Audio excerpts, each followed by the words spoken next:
আসসালামু আলাইকুম ওয়া রাহমাতুল্লাহি ওয়া বারাকাতুহু। আমি যে টপিকটা নিয়ে আজকে আলোচনা করব সেটা হচ্ছে prophetic mindset through the lens of সিরা or through the lens of সুন্নাহ। রাসূল সাল্লাল্লাহু আলাইহি ওয়াসাল্লাম ওনার মাইন্ডসেট কেমন ছিল? মাইন্ডসেট শব্দটার সাথে আমরা মোটামুটি পরিচিত না, সবাই কি বলেন? মাইন্ডসেট মানে কি? মনস্তত্ত্ব, তাই তো? মানুষের মেন্টাল অ্যাটিটিউড, সে যেভাবে ভাবে, যেভাবে চিন্তা করে, একটা মানুষ তার চারপাশের জগৎটাকে যেভাবে দেখে, যেভাবে ভাবে, যেভাবে চিন্তা করে এবং যেভাবে সে সিদ্ধান্ত নেয়, এটাকে বলে তার mindset, the way of thinking. তো রাসূলুল্লাহ সাল্লাল্লাহু আলাইহি ওয়া আলিহি ওয়াসাল্লামের মাইন্ডসেট কেমন ছিল?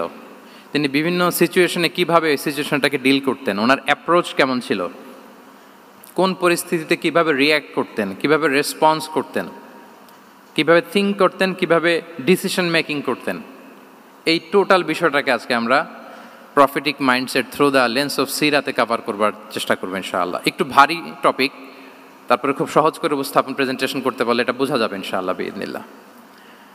তাহলে আমি প্রায়ই রাসূল সাল্লাল্লাহু আলাইহি ওয়াসাল্লামের মাইন্ডসেট বোঝানোর জন্য সিরাতে ঢুকে যাব, মানে রাসূল সাল্লাল্লাহু আলাইহি ওয়াসাল্লামের আসিরা আল আতেরা আল মুবারাকা, ওনার বায়োগ্রাফিতে প্রবেশ করব এবং সেখান থেকে রেফারেন্সগুলো শেয়ার করব আপনাদের সাথে, এবং সুন্নাহ থেকে রেফারেন্স শেয়ার করব, যাতে করে আমাদের কাছে ক্লিয়ার হয় যে ওনার মাইন্ডসেটটা কেমন, দৃষ্টিভঙ্গি কেমন। আমরা অনেকে বলি না যে দৃষ্টিভঙ্গি বদলান তো জীবন বদলে যাবে, এটা বলি না আমরা?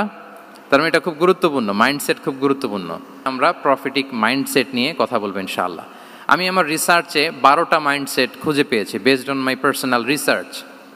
আরও কিছু মাইন্ডসেট থাকতে পারে, কিন্তু মেইনলি ঘুরে ফিরে এই 12টার মধ্যেই সীমাবদ্ধ রাসূল সাল্লাল্লাহু আলাইহি ওয়াসাল্লামের মাইন্ডসেট। সেই 12টা মাইন্ডসেট কি কি, আমি পয়েন্টগুলো উল্লেখ করে আমি মূল আলোচনাতে প্রবেশ করছি। প্রথম হচ্ছে গড সেন্ট্রিক মাইন্ডসেট, 2 নম্বরে ভিশন ওরিয়েন্টেড, 3 নম্বরে উইজডম ড্রিভেন, 4 নম্বরে রিফর্ম সেন্ট্রিক, 5 নম্বরে ওপেন মাইন্ডেড, 6 নম্বর এন্টারপ্রেনাল, 7 নম্বর কনসিডারেট, 8 নম্বর ট্রান্সপারেন্ট, 9 নম্বর অ্যাপ্রিসিয়েটিভ, 10 নম্বর হচ্ছে ফ্লেক্সিবল, 11 নম্বর অপটিমিস্টিক, 12 নম্বর হচ্ছে resilient. Based on my research, আমার ক্ষুদ্র গবেষণায় আমি খুঁজে পেয়েছি যে রাসূল সাল্লাল্লাহু আলাইহি ওয়াসাল্লাম এই ধরনের মানসিকতার অধিকারী ছিলেন, এই অ্যাপ্রোচের অধিকারী ছিলেন। প্রথম যেই মাইন্ডসেটটা নিয়ে আমরা আলোচনা করব সেটা হচ্ছে গড সেন্ট্রিক মাইন্ডসেট বা আল্লাহ সেন্ট্রিক মাইন্ডসেট। অর্থাৎ রাসূল সাল্লাল্লাহু আলাইহি ওয়াসাল্লাম যে কোনো কাজে তিনি আল্লাহ তাআলাকে ফিল করতেন, সব কিছু ছিল আল্লাহ তাআলা কেন্দ্রিক। যাই তিনি করতেন না কেন, একজন মহান সত্তার সন্তুষ্টির জন্যই তিনি সেটা করতেন। তিনি কে? আওয়াজ করে বলুন, তিনি কে? আল্লাহ সুবহানাহু ওয়া তাআলা। তার সন্তুষ্টির জন্যই তিনি সব কিছু করতেন এবং সব সময় তিনি এটা ফিল করতেন যে আমার আসল ভরসা স্থল হচ্ছে আল্লাহ তাআলা। আসল ভরসা স্থল কে? আল্লাহ তাআলা। এবং আল্লাহকেই তিনি ওনার নিজের অভিভাবক হিসেবে সবসময় চিন্তা করতেন এবং তার দয়ার পরশেই যে আমরা বেঁচে আছি, তিনি যে আমাকে আগলে রেখেছেন, সার্বক্ষণিক এটাকে মনের মধ্যে ধারণ করা, সবসময় এই চিন্তাটা ভেতরে লালন করা, এটাকেই বলে গড সেন্ট্রিক মাইন্ডসেট বা আল্লাহ সেন্ট্রিক মাইন্ডসেট। এই মাইন্ডসেটের অধিকারী যদি আপনি হতে পারেন, আপনি একটা ডিভাইন পাওয়ার শিল্ডের ভেতরে থাকবেন, একটা ডিভাইন প্রোটেকশনে থাকবেন। চারিদিকে তুফান, ঝঞ্ঝা, ঝড়, অনেক কিছু, কোনো কিছু আপনাকে স্পর্শ করবে না, কারণ আপনার গড সেন্ট্রিক মাইন্ডসেট আছে। একটা মহাশক্তিধর সত্তার সাথে আপনার সংযোগায়ন আছে, কানেক্টিভিটি আছে। সো প্রথম মাইন্ডসেটটা হচ্ছে গড সেন্ট্রিক মাইন্ডসেট। রাসূল সাল্লাল্লাহু আলাইহি ওয়াসাল্লাম সবসময় সব কিছু আল্লাহ তাআলার সন্তুষ্টির জন্য করতেন এবং তিনি ভাবতেন আমার কেউ না থাক, আল্লাহ আছে। যার কেউ নাই তার কে থাকে? আল্লাহ আছে। এটাই হচ্ছে গড সেন্ট্রিক মাইন্ডসেট। আসুন আমরা সিরাতের ভেতরে ঢুকে যাই, যেহেতু আমরা বলেছি থ্রু দ্য লেন্স অফ সিরা। সিরাতের পরতে পরতে, সুন্নাহর পরতে পরতে আমরা দেখব যে তিনি গড সেন্ট্রিক মাইন্ডসেটের অধিকারী ছিলেন কিনা। আল্লাহর হাবিব সাল্লাল্লাহু আলাইহি ওয়া আলিহি ওয়াসাল্লাম একবার একটা যুদ্ধ থেকে ফেরার পথে মরুভূমির মাঝখানে সেনাবাহিনীকে থামিয়ে বিশ্রামের ঘোষণা দিলেন যে তোমরা একটু বিশ্রাম নাও। তো উনি একটা গাছের নিচে বিশ্রামের জন্য গেলেন এবং সেখানে গাছের ডালে ওনার তলোয়ারটা ঝুলিয়ে রাখলেন, ঝুলিয়ে বিশ্রাম নিতে লাগলেন, ঘুমিয়ে পড়লেন। হঠাৎ এক বেদুইন এসে রাসূল সাল্লাল্লাহু আলাইহি ওয়াসাল্লামের এই কোষবদ্ধ তলোয়ারটা কোষমুক্ত করে এরকম হাতে নিল। রাসূল সাল্লাল্লাহু আলাইহি ওয়াসাল্লাম ঘুম থেকে জেগে উঠলেন। এবার বেদুইন বলতে আরম্ভ করলো, মাইয়ামনাউকা মিন্নি, এই মুহাম্মদ তোমাকে এবার কে বাঁচাবে বলো, এই তো আমার হাতে তলোয়ার, কে বাঁচাবে? সাথে সাথেই আল্লাহর হাবিব সাল্লাল্লাহু আলাইহি ওয়া আলিহি ওয়াসাল্লাম উনি উত্তরে বললেন আল্লাহ। উত্তরে কি বললেন? কোনো চিন্তা ভাবনা নাই যে ওরে আঘাত করা যায় কিনা পাল্টা, বা কোনোভাবে ওর কনফিডেন্স ডাউন করা যায় কিনা, এদিক সেদিক কারো সাপোর্ট চাওয়া যায় কিনা, কোনো দিকে না তাকিয়ে কি বললেন? আল্লাহ। সব সময় তিনি আল্লাহ কেন্দ্রিক ছিলেন। এটাকে বলে গড সেন্ট্রিক মাইন্ডসেট। যে কোনো পরিস্থিতিতে তিনি আল্লাহ যে আমার সাথে আছেন এটা কল্পনা করতেন। এবং সুনানে আবু দাউদের একটি বর্ণনা এসেছে, রাসূল সাল্লাল্লাহু আলাইহি ওয়াসাল্লাম কানা নবী সাল্লাল্লাহু আলাইহি ওয়াসাল্লাম ইযা হাযাবাহু আমরুন সাল্লা, তাকে যখন কোনো জিনিস বিচলিত করত তিনি জায়নামাজের মুসল্লায় দাঁড়িয়ে যেতেন, সালাতের জন্য দাঁড়িয়ে যেতেন। বিপদে পড়লেই আল্লাহর কাছে সেটা সঁপে দিতেন, শেয়ার করতেন। আমরা বর্তমানে কোনো বিপদে পড়লেই কি করি? আগে কোথায় শেয়ার করি? ফেসবুকে। আসলে করা উচিত কার সাথে? হ্যাঁ, আমার স্ত্রীর সাথে শেয়ার করার আগেও শেয়ার করব কার সাথে? আমার বন্ধুর সাথে শেয়ার করার আগেও শেয়ার করব কার সাথে? আল্লাহর সাথে। আমরা যদি হিজরতের ঘটনাটাকে একটু অ্যানালাইজ করি তাহলে দেখব যে গারে সাউরে যখন আল্লাহ রাসূল সাল্লাল্লাহু আলাইহি ওয়াসাল্লাম এবং আবু বকর রাদিয়াল্লাহু তাআলা আনহু ওনারা আশ্রয় নিয়েছিলেন রাত্রিবেলায়, কুরাইশরা যখন খুঁজতেছিল, আবু বকর রাদিয়াল্লাহু তাআলা আনহু বলেন যে কুরাইশদের পা দেখা যাচ্ছে, ওরা যে হেঁটে যাচ্ছে, একটু উকি মারলেই আমাদেরকে দেখা যায়। তিনি অত্যন্ত ভীত সন্ত্রস্ত, তটস্থ, নিজের জন্য নয়, রাসূল সাল্লাল্লাহু আলাইহি ওয়াসাল্লামের সেফটির জন্য। রাসূল সাল্লাল্লাহু আলাইহি ওয়াসাল্লাম আবু বকর রাদিয়াল্লাহু তাআলা আনহুকে বলেন যে আবু বকর চিন্তা করো না, লা তাহসান ইন্নাল্লাহা মা'ানা, আবু বকর চিন্তা করো না, আল্লাহ আমাদের সাথে আছেন। সুবহানাল্লাহ। আমাদের সাথে কে আছেন? আল্লাহ আমাদের সাথে আছেন। এটা হচ্ছে গড সেন্ট্রিক মাইন্ডসেটের উদাহরণ। আপনার মনকে বুঝাতে হবে যে আল্লাহ আমার সাথে আছে। মনকে তুমি বুঝিয়ে বলো আল্লাহ আছে আমার সাথে। এই বাক্যটা মুখস্থ করা যাবে? মনকে তুমি বুঝিয়ে বলো আল্লাহ আছেন আমার সাথে। আপনার পুরো জীবনের সব কাজের সাথে যদি এই বাক্যটাকে মিলিয়ে ফেলতে পারেন দেখবেন যে কোনো কিছুই আপনার ক্ষতি করতে পারতেছে না। এটাকে বলে গড সেন্ট্রিক মাইন্ডসেট। আল্লাহ আমার সাথে আছেন, কেউ নাই কিন্তু আল্লাহ তাআলা আমার সাথে আছেন।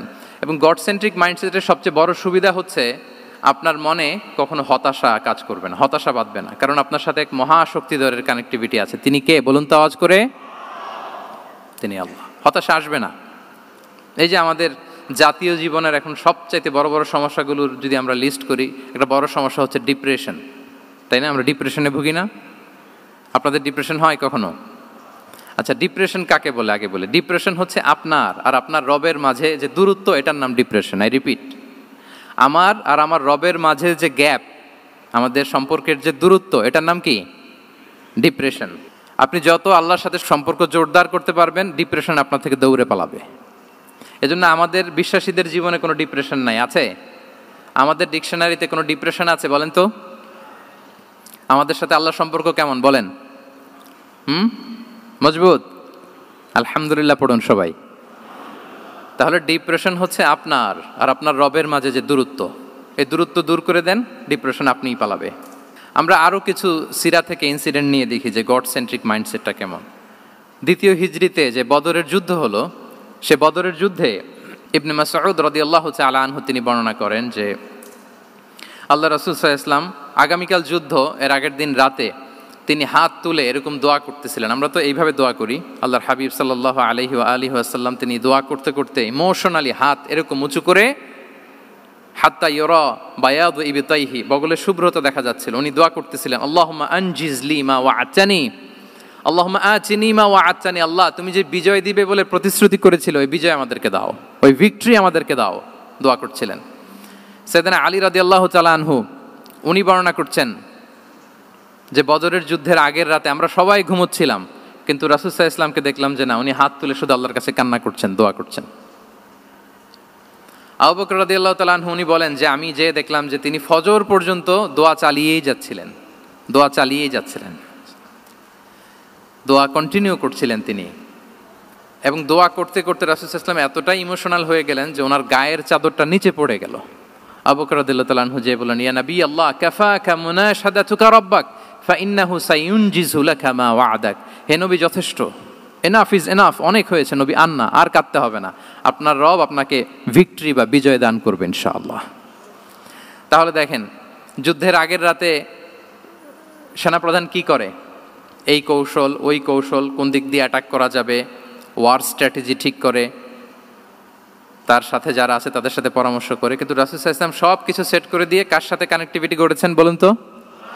আল্লাহর সাথে। This is called God centric mindset, আল্লাহ সেন্ট্রিক মাইন্ডসেট। আমার হৃদয়টা সবসময় কার সাথে জুড়ে থাকবে? আল্লাহর সাথে, কারণ উনি ছাড়া আমার কোনো ঠিকানাই নেই। তাহলে এই মেন্টালিটি যদি আমরা ধারণ করতে পারি, এটাকে বলে গড সেন্ট্রিক মাইন্ডসেট। তাহলে রাসূলুল্লাহ সাল্লাল্লাহু আলাইহি ওয়া আলিহি ওয়াসাল্লামের যে 12টা মাইন্ডসেটের কথা আমরা বলেছি, তার প্রথমটা হচ্ছে গড সেন্ট্রিক। আল্লাহ তাআলা আমাদেরকে গড সেন্ট্রিক মাইন্ডসেট দান করুক। আমরা যে কোনো পরিস্থিতিতে যেভাবেই থাকি না কেন, আমরা বিপদে আপদে সবসময় ভরসা রাখবো কার উপর? এটাই হচ্ছে গড সেন্ট্রিক বা আল্লাহ সেন্ট্রিক মাইন্ডসেট। আচ্ছা, 2 নাম্বার মাইন্ডসেট হচ্ছে vision oriented mindset. Vision oriented mindset মানে হচ্ছে যার মধ্যে দূরদর্শিতা আছে, ফার সাইটেডনেস আছে, who can anticipate the future, যে ভবিষ্যৎ আগাম অনুমান করে ফেলতে পারে, সামনের পরিস্থিতিকে আগাম অনুমান করতে পারার যে যোগ্যতা বা দীর্ঘমেয়াদী চিন্তা করতে পারার যে ক্যাপাসিটি, এটাকে বলে ভিশন ওরিয়েন্টেড মাইন্ডসেট। এটা আল্লাহ রাসূল সাল্লাল্লাহু আলাইহি ওয়া আলিহি ওয়াসাল্লামকে আল্লাহ তাআলা দান করেছেন। উনি ভবিষ্যৎকে আগাম বুঝতে পারতেন, আগাম অনুমান করতে পারতেন, এবং সে অনুযায়ী তিনি স্ট্র্যাটেজি, প্ল্যান, পরিকল্পনা এটা তিনি সাজাতে পারতেন। এটাকে বলে ভিশন ওরিয়েন্টেড মাইন্ডসেট। এবার আসুন আমরা সিরাতের কিছু ইনসিডেন্টকে সামনে নিয়ে আসি যে তিনি কীরকম ভিশন ওরিয়েন্টেড মাইন্ডসেটের অধিকারী ছিলেন। আমরা সবাই হুদাইবিয়ার ঘটনা জানি না? কত হিজরিতে ঘটেছিল বলুন তো সবাই? 6ষ্ঠ হিজরিতে। লাকাদ সাদাকাল্লাহু রাসূলাহুর রুইয়া বিল হক লাতাদখুলুন্নাল মাসজিদাল হারামা ইনশাআল্লাহু আমিনিন। রাসূল সাল্লাল্লাহু আলাইহি ওয়াসাল্লাম 6ষ্ঠ হিজরিতে মদিনায় স্বপ্নে দেখলেন যে তিনি উমরা করতে যাচ্ছেন। তো নবীদের স্বপ্ন এটা কেবল স্বপ্ন নয়, এটা আল্লাহর পক্ষ থেকে ওয়াহি, রেভেলেশন। তো সেই হিসেবে তিনি 1400 সাহাবা নিয়ে উমরা করতে চলে গেলেন মক্কায়, কিন্তু মক্কাবাসী ঢুকতে দিল না, থামিয়ে দেয়া হলো। তো তখন একটা চুক্তি হয়েছিল, ওই চুক্তিতে বলা হলো, রাসূল সাল্লাল্লাহু আলাইহি ওয়াসাল্লাম লিখতে বললেন যে লিখো মিন মুহাম্মদ রাসূলিল্লাহ, আল্লাহর রাসূল মুহাম্মদের পক্ষ থেকে কুরাইশদের সাথে এই চুক্তি। কুরাইশরা আপত্তি করলো যে না, শুধু মুহাম্মদ লেখা যাবে, রাসূলুল্লাহ লেখা যাবে না, কারণ তুমি যে রাসূলুল্লাহ, আল্লাহর রাসূল, এটা যদি আমরা মেনে নেই তাহলে তোমার সাথে আর আমাদের দ্বন্দ্ব কিসের, আমরা তো ভাই ভাই হয়ে গেলাম, রাসূলুল্লাহ কাটো। সাহাবারা কেউ রাজি হয় না, বিশেষ করে ওমরে ফারুক রাদিয়াল্লাহু তাআলা, উনি রাজি হয় না, না না এটা কাটা যাবে না। রাসূল সাল্লাল্লাহু আলাইহি ওয়াসাল্লাম অনেক বলে কয়ে বুঝালেন যে না, দীর্ঘমেয়াদী চিন্তা করতে গেলে আমাদের এখন একটা শান্তি চুক্তির দরকার আছে, যাতে করে আমরা আমাদের গ্লোবাল নেভিগেশন সিস্টেম, দাওয়া সিস্টেমকে আরও স্ট্রং করতে পারি। অনেক বলে কয়ে রাসূলুল্লাহ কাটা হলো। এরপর তারা বলে চুক্তিতে লিখো যে এই বছর উমরা করতে দেয়া হবে না, এই বছর ফিরে যাবেন আপনারা সবাই। এটাও সাহাবারা রাজি হয় না, আল্লাহ রাসূল সাল্লাল্লাহু আলাইহি ওয়াসাল্লাম রাজি হলেন। আবার আরেকটা ক্লোজে লেখা হলো যে আগামী বছর আসলেও 3 দিনের বেশি থাকা যাবে না, সেটাও রাজি হয়ে গেল রাসূল সাল্লাল্লাহু আলাইহি ওয়াসাল্লাম, সাহাবারা রাজি হচ্ছেন না। এরপর মক্কা থেকে কোনো লোক মদিনায় গেলে মদিনাবাসী তাকে রাখতে পারবে না, ফেরত দিতে হবে। কিন্তু মদিনা থেকে কোনো লোক মক্কায় আসলে মক্কাবাসী তাকে ফেরত দিতে বাধ্য থাকবে না। দেখেন, একটার পর একটা মুসলমানদের বিরুদ্ধে সব ক্লোজ যাচ্ছে, কোনো সাহাবীরাই রাজি হচ্ছেন না। কিন্তু আল্লাহ রাসূল সাল্লাল্লাহু আলাইহি ওয়া আলিহি ওয়াসাল্লাম তিনি বললেন যে না, লিখো লিখো। উমর ফারুক রাদিয়াল্লাহু তাআলা আনহু এতটাই রাগান্বিত হলেন, তিনি প্রশ্ন করলেন, ইয়া রাসূলুল্লাহ, আলাইসা আনতা নাবিয়্যুন হক, আপনি এই যে কম্প্রোমাইজের পর কম্প্রোমাইজ করে যাচ্ছেন, আপনি কি সত্য নবী নন, সত্য রাসূল নন? আলাসনা আলা দীনিন হক, আমরা কি সত্যের উপর প্রতিষ্ঠিত নই? আলাইসাল কুরআনু কিতাবুন হক, তো সব যদি সত্য হয় আপনি কেন এগুলো মানছেন? রাসূল সাল্লাল্লাহু আলাইহি ওয়াসাল্লাম বললেন যে ওমর, তুমি বাদ সেদো না, মেনে নাও। মেনে নিলেন, এবং এই মেনে নেওয়াটাকেই আল্লাহ ভিক্টরি বলে ঘোষণা দিলেন, বিজয় বলে। আল্লাহু আকবার। ইন্না ফাতাহনা লাকা ফাতহাম মুবিনা। এবং হুদাইবিয়ার এই সন্ধি থেকেই বেসিকলি মক্কা বিজয় ওইদিকে ত্বরান্বিত হয়েছে গতি প্রবাহটা। কারণ রাসূল সাল্লাল্লাহু আলাইহি ওয়াসাল্লাম অনেক দূর দেখেছেন, সাহাবারাই সামনের কিছু বিষয়ে তারা খেয়াল করছেন, কিন্তু রাসূলুল্লাহ সাল্লাল্লাহু আলাইহি ওয়া আলিহি ওয়াসাল্লাম তিনি অনেক দূর দেখতে পাচ্ছেন। আচ্ছা বলেন, 3 তলার উপর থেকে একজন একটা ভিউ দেখতে পায়, আর 30 তলা উপর থেকে আরেকজন একটা কন্ডোমিনিয়ামের উপর থেকে একটা পানোরামিক ভিউ দেখতে পায়, দুইজনের ভিউ দেখা কি একরকম হয়? বলেন, একরকম হবে? কখনোই হবে না। তাহলে 30 তলার উপর থেকে যিনি দেখবে তিনি একটা পানোরামিক ভিউ দেখবে, দ্য টোটাল সিনারিও তার কাছে ক্রিস্টাল ক্লিয়ার হবে, যেটা সাহাবা রিদওয়ানুল্লাহি তাআলা আলাইহিম আজমাইন ওনাদের কাছে ক্লিয়ার ছিল না। এবং ঠিকই এই যে এটা তো বেশি দিন স্থায়ীও হয়নি, 6ষ্ঠ হিজরি থেকে 8ম হিজরি, মাত্র 3 বছরের ব্যবধানে রাসূল সাল্লাল্লাহু আলাইহি ওয়াসাল্লাম যত রিজিওনাল সুপার পাওয়ার ছিল, ওয়ার্ল্ড সুপার পাওয়ার ছিল, পার্সিয়ান এম্পায়ার, তারপর Roman empire, Byzantine empire, Egyptian empire, সব এম্পায়ারদের কাছে চিঠি পাঠিয়েছেন, সালামুন আলা মান ইত্তাবা আল হুদা আসলিম তাসলাম। এবং ইসলামের এক্সপান্ড হয়েছে, ওনার গ্লোবাল নেভিগেশন সিস্টেম উনি চালু করেছেন। এর কারণ কি? উনি ছিলেন ভিশন ওরিয়েন্টেড মাইন্ডসেটের অধিকারী, দূরদর্শী, অনেক দূর দেখতে পেতেন, অনেক দূর তিনি দেখতে পেতেন, দীর্ঘমেয়াদী তিনি পরিকল্পনা করতে পারতেন। এটা হচ্ছে ভিশন ওরিয়েন্টেড মাইন্ডসেট যারা হয় তাদের ক্যারেক্টারিস্টিক্স বা ফিচার। আরও একটা উদাহরণ দেই, আপনারা কি বলতে পারেন আবিসিনিয়াতে নবুয়তি কত সালে সাহাবারা হিজরতে গিয়েছিল? বলতে পারবেন কেউ? হ্যাঁ, নবুয়তি কত সালে? 5ম সালে। হ্যাঁ, নবুয়তি 5ম বছর ওনারা আবিসিনিয়াতে, বর্তমানে যেটা ইথিওপিয়া বা ইরিত্রিয়া, সেখানে সাহাবারা হিজরতে গিয়েছিলেন। এবং আবিসিনিয়াতে এই যে হিজরতে গেল, তারা সবাই মিলে ফিরে এসেছিল মদিনায় কবে? এটা কি কেউ জানেন? আল্লাহু আকবার, মাশাআল্লাহ মাশাআল্লাহ। বসুন। খায়বার বিজয়ের দিন এসেছিলেন। আবিসিনিয়াতে যারা হিজরতে গিয়েছিলেন তারা মদিনায় ব্যাগ এন্ড ব্যাগেজ সব কিছু নিয়ে খায়বার বিজয়ের সময়, মানে 7ম হিজরিতে এসেছিলেন। তো রাসূল সাল্লাল্লাহু আলাইহি ওয়াসাল্লাম যখন মক্কা থেকে মদিনায় হিজরত করলেন, সব সাহাবারা মদিনায় চলে আসছেন। মদিনায় এখন একটা ইসলামিক সোসাইটি, ইসলামিক স্টেট। বদরের যুদ্ধে মুসলমানদের বিজয়, খন্দকে বিজয়, খন্দক তো 5মে। তারপরে ওনারা কেন আসে না বলেন তো? আসেনি। 7ম হিজরিতে এসেছেন। জাফর রাদিয়াল্লাহু তাআলা আনহুর নেতৃত্বে, সাইয়েদনা আলী রাদিয়াল্লাহু তাআলা আনহুর আপন ভাই, বড় ভাই, ওনার নেতৃত্বে যখন 7ম হিজরিতে ওখানে যাওয়ার 15 বছর পর যখন তারা সবাই ফিরলেন, রাসূল সাল্লাল্লাহু আলাইহি ওয়াসাল্লাম এত খুশি হলেন, তিনি বললেন, মা আদরি বিআইয়িহিমা আনা আফরাহ বিফাতহি খাইবার আও বিকুদুমি জাফর। আমি কোনটাতে বেশি খুশি আজকে আমি জানি না, খায়বার বিজয়ে বেশি খুশি না আমার ভাই জাফরকে পেয়ে বেশি খুশি। আল্লাহু আকবার, এত খুশি হয়েছিলেন। তো এখন এমনি তো মনে প্রশ্ন জাগে যে রাসূল সাল্লাল্লাহু আলাইহি ওয়াসাল্লাম যখন মদিনায় চলে আসলেন, কোরআনের আয়াতগুলো নাজিল হয়, সালাত ফরজ হলো, জাকাত আসলো, সব হলো, একটার পর একটা হচ্ছে, ইসলামিক স্টেট, তো ওনারাই কেন আবিসিনিয়াতে পড়ে আছেন? প্রশ্ন জাগে না? ওই সময় একটা ক্রাইসিস মোমেন্ট ছিল, তখন ওনারা গিয়েছিল আবিসিনিয়াতে, কিন্তু আসে না কেন? ওনারা এসেছেন 7ম হিজরিতে। এর কারণ আবিসিনিয়ায় কিছু মুসলিমদেরকে রেখে দেওয়া, এটা রাসূলুল্লাহ সাল্লাল্লাহু আলাইহি ওয়াসাল্লামের প্ল্যান বি ছিল। কি ছিল? Plan B. রাসূল সাল্লাল্লাহু আলাইহি ওয়াসাল্লাম অপেক্ষা করছিলেন যে মদিনাকে প্রথমে ইন্টারনাল যত থ্রেট আছে এগুলো থেকে মুক্ত করতে হবে, এরপরে মদিনাকে যত এক্সটার্নাল থ্রেট আছে এগুলো থেকে মুক্ত করতে হবে। সব যখন মুক্ত করে উনি দেখলেন যে না, মদিনা সেফ জোন, এখন আর আলাদা একটা বেজ, একটা এক্সট্রা সেফ জোন বা এডিশনাল বেজ আমার কোথাও দরকার নাই। তখনই তিনি লোক পাঠালেন যে যাও, জাফরের নেতৃত্বে আবিসিনিয়ায় যারা হিজরত করেছে তারা সবাই মদিনায় চলে আসো। সুবহানাল্লাহি বিহামদি। তাহলে একটা প্ল্যানে কাজ করতেন না। আমরা তো এরকম করি, একটাই প্ল্যান। প্ল্যান কটা? এটা যদি ওয়ার্ক না করে শেষ, আমু নাই সালাও নাই। কিন্তু রাসূলুল্লাহ সাল্লাল্লাহু আলাইহি ওয়া আলিহি ওয়াসাল্লামের প্ল্যান এ ছিল, প্ল্যান বি ছিল, প্ল্যান সি ছিল। প্ল্যান এ ওয়ার্ক না করলে প্ল্যান বিতে যেতেন, বি ওয়ার্ক না করলে সিতে যেতেন, এইভাবে তিনি কাজ করতেন। তাহলে এটা হচ্ছে বেসিকলি ভিশন ওরিয়েন্টেড মাইন্ডসেটের অধিকারী যারা, তারা এটা করে, যারা ফিউচারকে অ্যান্টিসিপেট করতে পারে, আগাম অনুভব করতে পারে যে কি হতে পারে সামনে। এই যে বাংলাদেশের বিভিন্ন প্ল্যান পরিকল্পনায় আমরা দেখা যায় যে এখান দিয়ে একটা ব্রিজ করে পরে ভাঙতে হয়, রাস্তা একটা তৈরির পরে ভাঙতে হয়, কোথায় এক টানেল হয়ে আছে প্রতি মাসে মাসে এখন লস হয়, তারপর 1 ঘন্টা বৃষ্টি হলে পুরো ঢাকা শহর এটা বন্যা হয়ে যায়। এগুলো হচ্ছে একাধিক প্ল্যান না থাকা, ভিশনারি অ্যাটিটিউডের অধিকারী না হওয়ার কারণে এই ঝামেলাগুলো আমাদের হচ্ছে। তো প্রফেটিক সিরার এই প্রফেটিক মাইন্ডসেট থেকে আমাদের নেয়ার বিষয় হচ্ছে এটা, যে আমাদেরকে ভিশনারি অ্যাটিটিউডের হতে হবে। রাসূল সাল্লাল্লাহু আলাইহি ওয়াসাল্লাম ভিশন ওরিয়েন্টেড মেন্টালিটির ছিলেন। আগাম, আজ থেকে 50 বছর পরে বাংলাদেশে কি ক্রাইসিস হতে পারে, আজ থেকে ঠিক 100 বছর পরে বাংলাদেশে কি হতে পারে, ওই রোডম্যাপকে সামনে রেখে আমাদেরকে প্ল্যান করতে হবে। এটাকে বলে ভিশন ওরিয়েন্টেড মাইন্ডসেটের অধিকারী হওয়া। 3 নাম্বার হচ্ছে উইজডম ড্রিভেন মাইন্ডসেট। উইজডম মানে হচ্ছে প্রজ্ঞা। প্রজ্ঞা কি? জ্ঞান আর কমন সেন্স দুইটা একসাথে হইলে ওইটারে প্রজ্ঞা বলে। When the knowledge and common sense join together, it reflects as wisdom.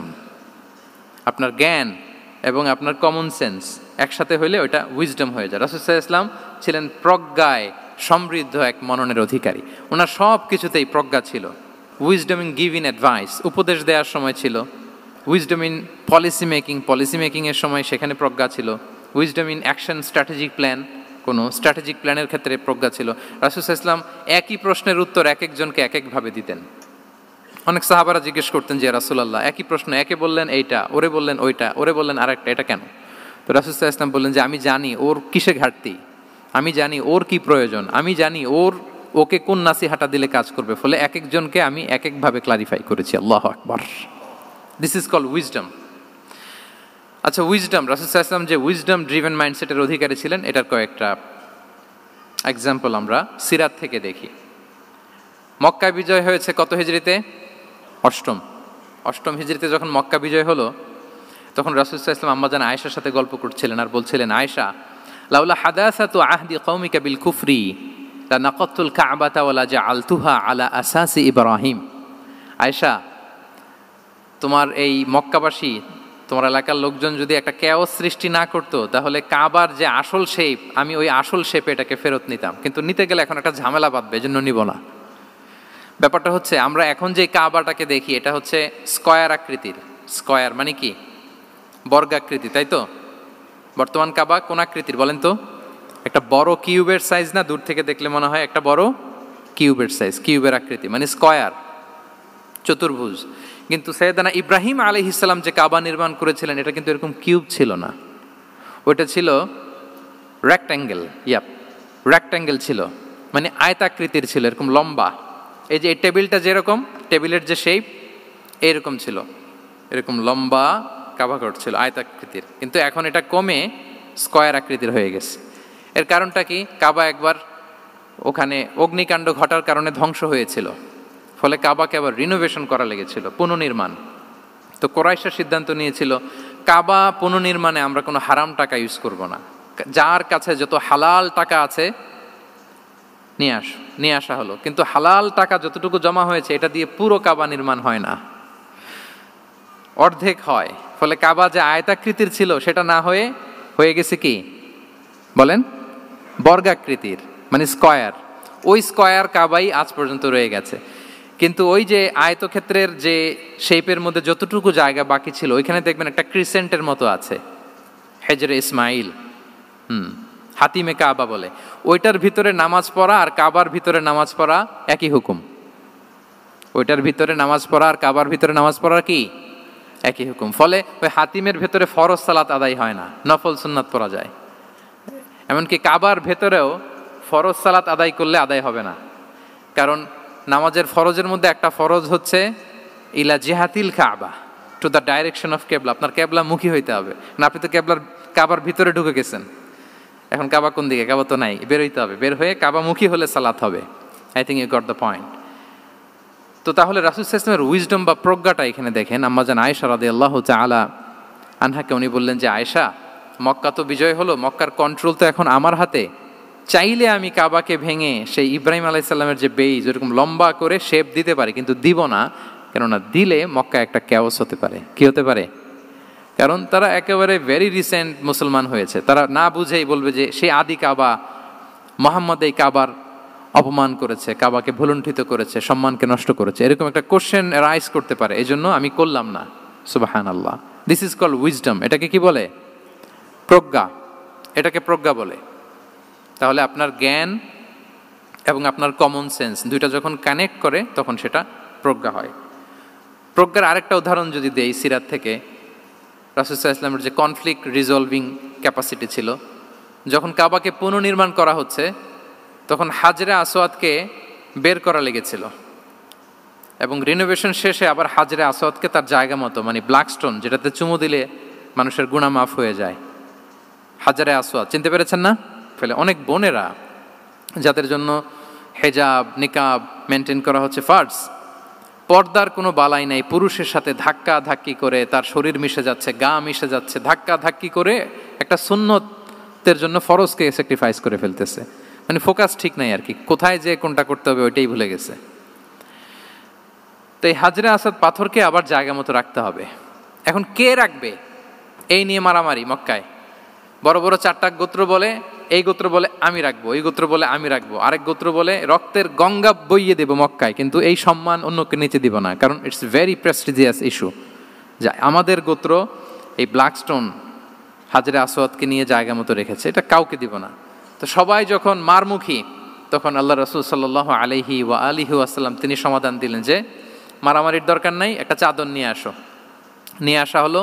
4 গোত্রের 4 লিডারকে বললেন চাদরের 4 কোণা ধরো।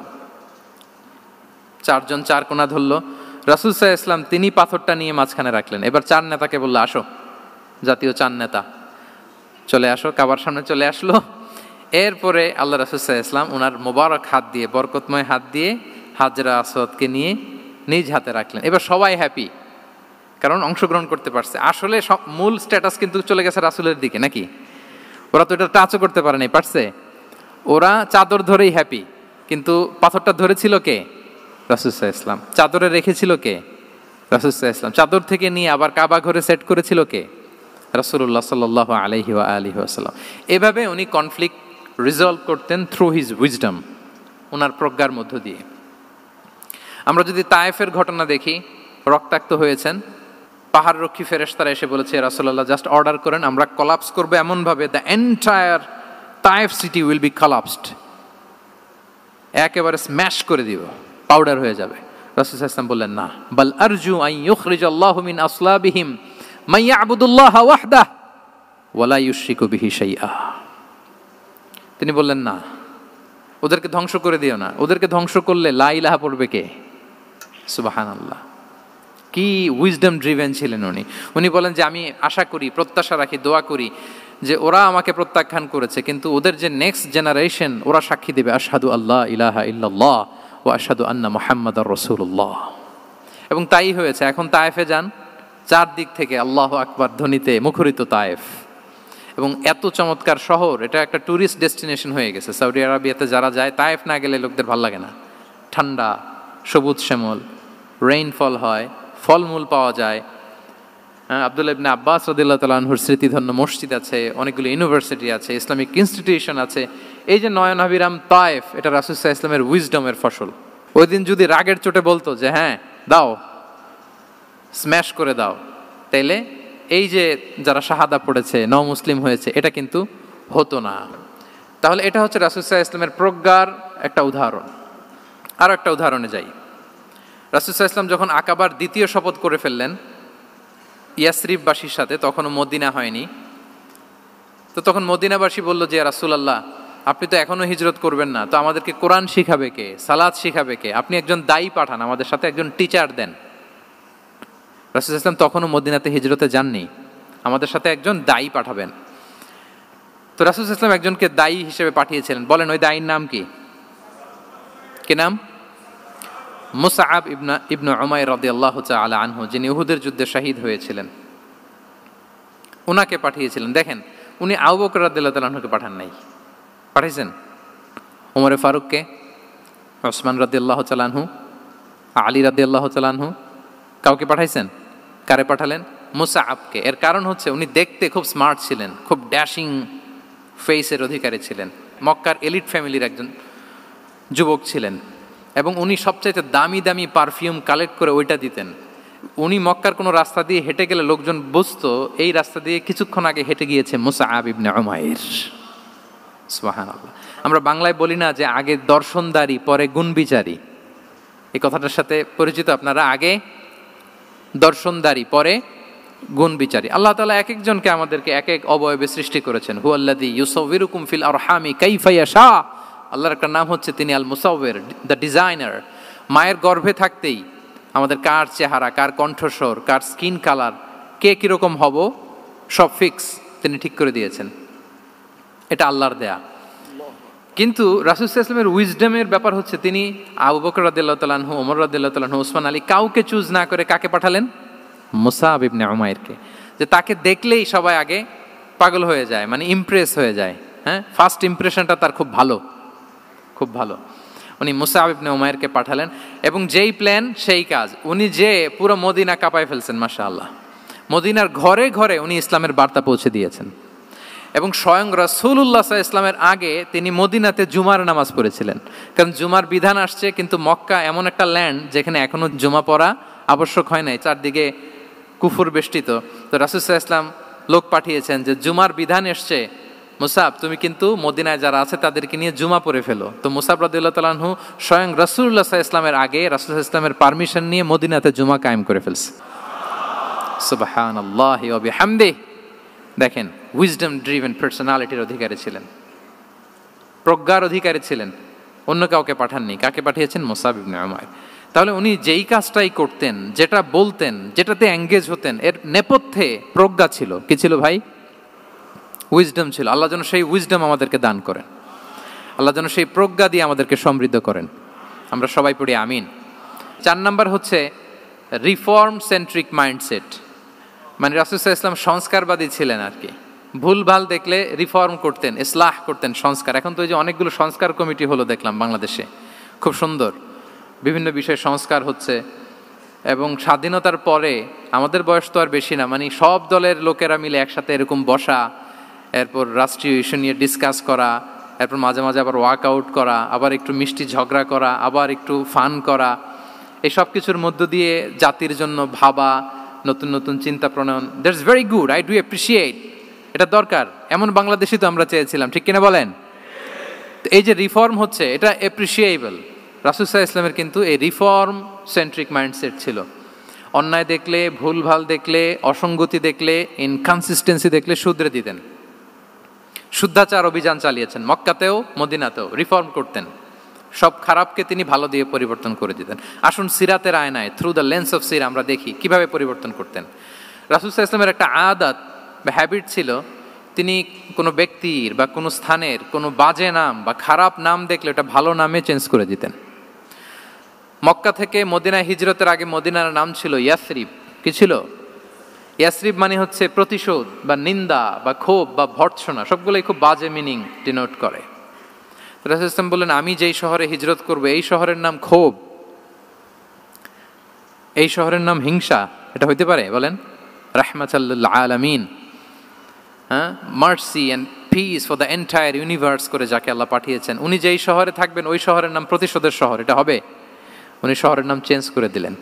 উনি শহরের নাম দিলেন মদিনাতুন নবী। কি দিলেন? মদিনাতুন নবী, অথবা তবা তয়্যিবা, চেঞ্জ করে দিলেন, পরিবর্তন করে দিলেন। এক এলাকায় যে বিষ্ণু ইসলাম দেখলেন যে গাছপালা হয় না, উনি বললেন মাসমুহা দিহিল আরদ, এই জায়গার নাম কি? সবাই বলে ইসমুহা গাদেরা। গাদেরা মানে হচ্ছে মাকান লা নাবাতা ফিহি ওয়ালা শাজার, এমন জায়গা যেখানে ঘাস লতাপাতা কিছুই জন্মায় না। রাসূল সাল্লাল্লাহু আলাইহি ওয়াসাল্লাম বললেন, এই জন্যই তো ঘাস জন্মায় না, নাম তো রাখছো খুব বাজে একটা নাম। রাসূল সাল্লাল্লাহু আলাইহি ওয়াসাল্লাম বললেন, আজ থেকে এলাকার নাম গাদেরা নয়, এলাকার নাম আজকে থেকে খাদেরা। কি নাম? খাদেরা মানে কি বলেন? সবুজ, গ্রিন, এভারগ্রিন, সবুজ শ্যামল। এবং রাসূল সাল্লাল্লাহু আলাইহি ওয়াসাল্লাম যখন গ্রিন ল্যান্ড নাম দিয়ে দিলেন, এরপর থেকে সবুজ শ্যামল করে আল্লাহ জায়গাটাকে বরকতময় করে দিলেন। Changing names. এক সুন্দরী নারীকে বললেন মাসমুকি, কি নাম? বলে আসিয়া। আসিয়া মানে অবাধ্য।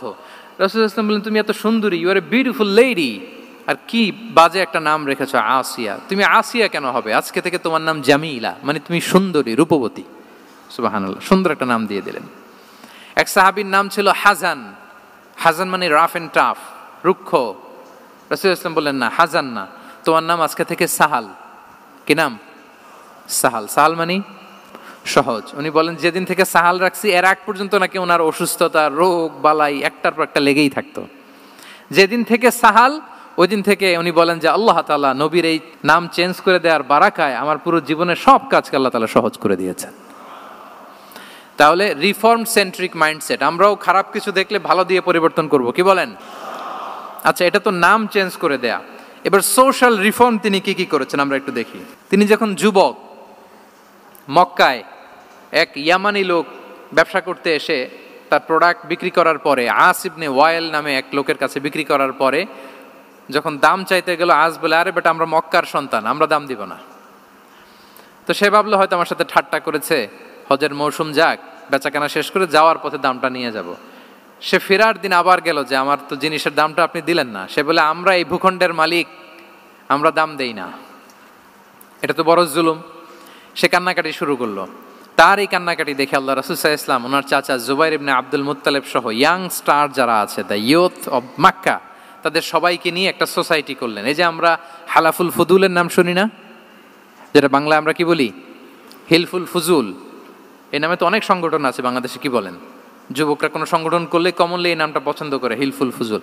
আসলে এটার মূল নাম ছিল হালাফুল মুত্তাইয়িবিন। তিব মানে হচ্ছে রং।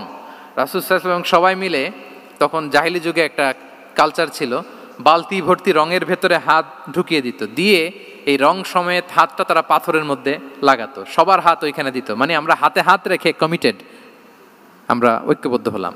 সেখান থেকে হয়েছে হালাফুল মুত্তাইবিন থেকে হালাফুল ফুদুল।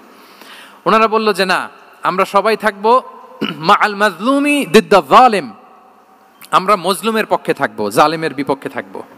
এবং যেই প্রতিজ্ঞা ওই কাজ, সবাই মিলে আস ইবনে ওয়াইলকে ধরলো, তার কাছ থেকে টাকা আদায় করে ওই ইয়ামানি ব্যবসায়ীর কাছে পৌঁছে দিয়ে তিনি মাজলুমকে সহায়তা করেছেন। সুবহানাল্লাহ। এবং এই টেন্ডেন্সি, এই জুলুম, চাঁদাবাজি যেগুলো ছিল মক্কার জমিনে, রাসূল সাল্লাল্লাহু আলাইহি ওয়াসাল্লাম এই সোশ্যাল রিফর্মের মাধ্যমে এটাকে সংস্কার করেছেন। তাহলে এই যে রিফর্ম সেন্ট্রিক আমাদের হইতে হবে। আমাদের সমাজেও এখন চাঁদাবাজি আছে না নাই বলেন? খুন খারাপি আছে না নাই?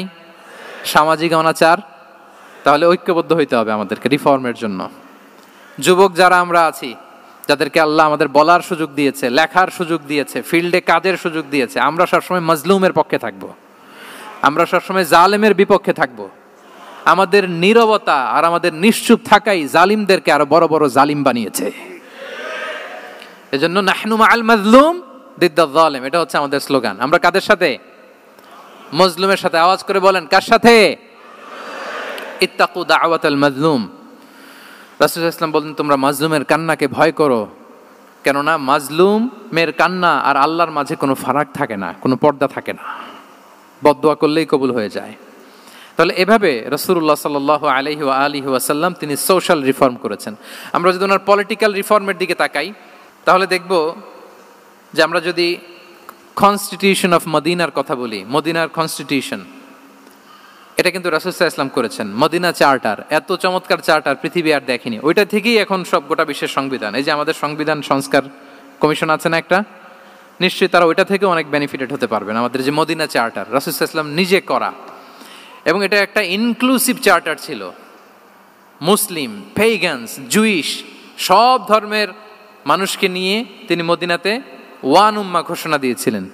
One Umma, we are one উম্মা। হোক তুমি পেগান মুশরিক, হোক তুমি জুইশ মানে ইহুদি, হোক তুমি মুসলিম, তুমি যেই ধর্মের হও না কেন, মদিনাকে রক্ষা করতে যে আমরা সবাই মিলে উম্মা ওয়াহেদা, আমরা সবাই মিলে কি উম্মা ওয়াহেদা। পৃথিবীর অনেক দেশ এই আইডিওলজিকে ধারণ করে হু হু করে এগিয়ে গিয়েছে। মালয়েশিয়াতে 3টা রেস, আমি তো প্রায় 1 যুগ ওখানে, আমার 2টা ডিগ্রি ওখান থেকে, মাস্টার্স পিএইচডি। সো আমি কাছ থেকে তাদেরকে দেখার সুযোগ পেয়েছি। ওখানে মালয়েরা আছে, তামিলরা আছে, চাইনিজরা আছে, 3 জাতি মিলে ওদের স্লোগান হচ্ছে সাতু মালয়েশিয়া। মালয় ভাষায় সাতু মানে হচ্ছে ওয়ান, মালয় ভাষায় সাতু মানে কি ওয়ান। সাতু মালয়েশিয়া মানে আমরা হতে পারি চাইনিজ, হতে পারি তামিল, কিংবা হতে পারি মালয় ভূমিপুত্রা, কিন্তু সবাই মিলে দেশের স্বার্থে আমরা সবাই কি এক। এটাই লাগবে আমাদের নতুন বাংলাদেশে। জুলাই আপরাইজিং এর পরে আমাদের এই ঐক্যবদ্ধ থাকার বাংলাদেশ আমরা চাই কি চাই না বলেন? সাম্রাজ্যবাদকে রুখে দিতে, যে কোনো ষড়যন্ত্রকে রুখে দিতে ঐক্যবদ্ধ থাকার কোনো বিকল্প নাই, ঠিক কিনা বলেন? ঐক্যবদ্ধ থাকতে হবে আমাদেরকে, যেটা রাসূলুল্লাহ সাল্লাল্লাহু আলাইহি ওয়া আলিহি ওয়াসাল্লাম মদিনা চার্টারে আমাদেরকে শিখিয়েছেন যে আমরা ওয়ান উম্মাহ। তাহলে খারাপ নাম দেখলে চেঞ্জ করতেন, পলিটিক্যাল রিফর্ম করেছেন ওয়ান উম্মাহ গঠনের মধ্য দিয়ে। ফিনান্সিয়াল রিফর্ম যদি বলি, শুধু financial reforms by prophet Muhammad peace be upon him, এটা নিয়ে লম্বা কথা বলা যেতে পারে। শুধু একটা উদাহরণ দিয়ে শেষ করি। বিদায় হজের ভাষণে উনি সুদকে চিরতরে কবরস্থ করেছেন, সুদকে চিরতরে কবরস্থ করেছেন, এবং এটা অন্যের জন্য না, নিজের ঘর দিয়ে শুরু করেছেন। উনি বলেছেন যে এই হানাহানি রক্তপাত এটা বন্ধ, আমার গোত্রের একটা এরকম রক্তের দাবি আছে, এটা আমি শেষ ঘোষণা করলাম। এরপর বললেন যে সুদ কবর দিলাম, অন্য জায়গা থেকে না, আমার পরিবার থেকে। রাসূল সাল্লাল্লাহু আলাইহি ওয়াসাল্লামের চাচা স্বয়ং আব্বাস রাদিয়াল্লাহু তাআলা আনহুর অনেক সুদের ট্রানজ্যাকশন ছিল, ইন্টারেস্ট, সুদের ব্যবসা ছিল। রাসূল সাল্লাল্লাহু আলাইহি ওয়াসাল্লাম বলেন আজকে থেকে এই সুদ আমি চিরতরে মাটির নিচে কবর দিয়ে দিলাম। আল্লাহু আকবার। দেখেন সোশ্যাল রিফর্ম। তাহলে পরিবর্তন করতে হলে আগে নিজের ঘর থেকে, আগে কোত্থেকে? নাকি ওই ফ্যামিলি থেকে? হ্যাঁ, আমাদের মধ্যে যেটা হয়, আমরা ওয়াজ নসিহত বা ভালো কথা শুনলেই এটাকে ধরে নিই যে এটা ওর জন্য, ওর জন্য, মানে প্রত্যেকটা ওয়াজই যে আমার জন্য হইতে পারে, প্রত্যেকটা নসিহাতের যে প্রাইম অডিয়েন্স আমি হইতে পারি, এইটা আমাদের মাথায় কেন যেন আসে না।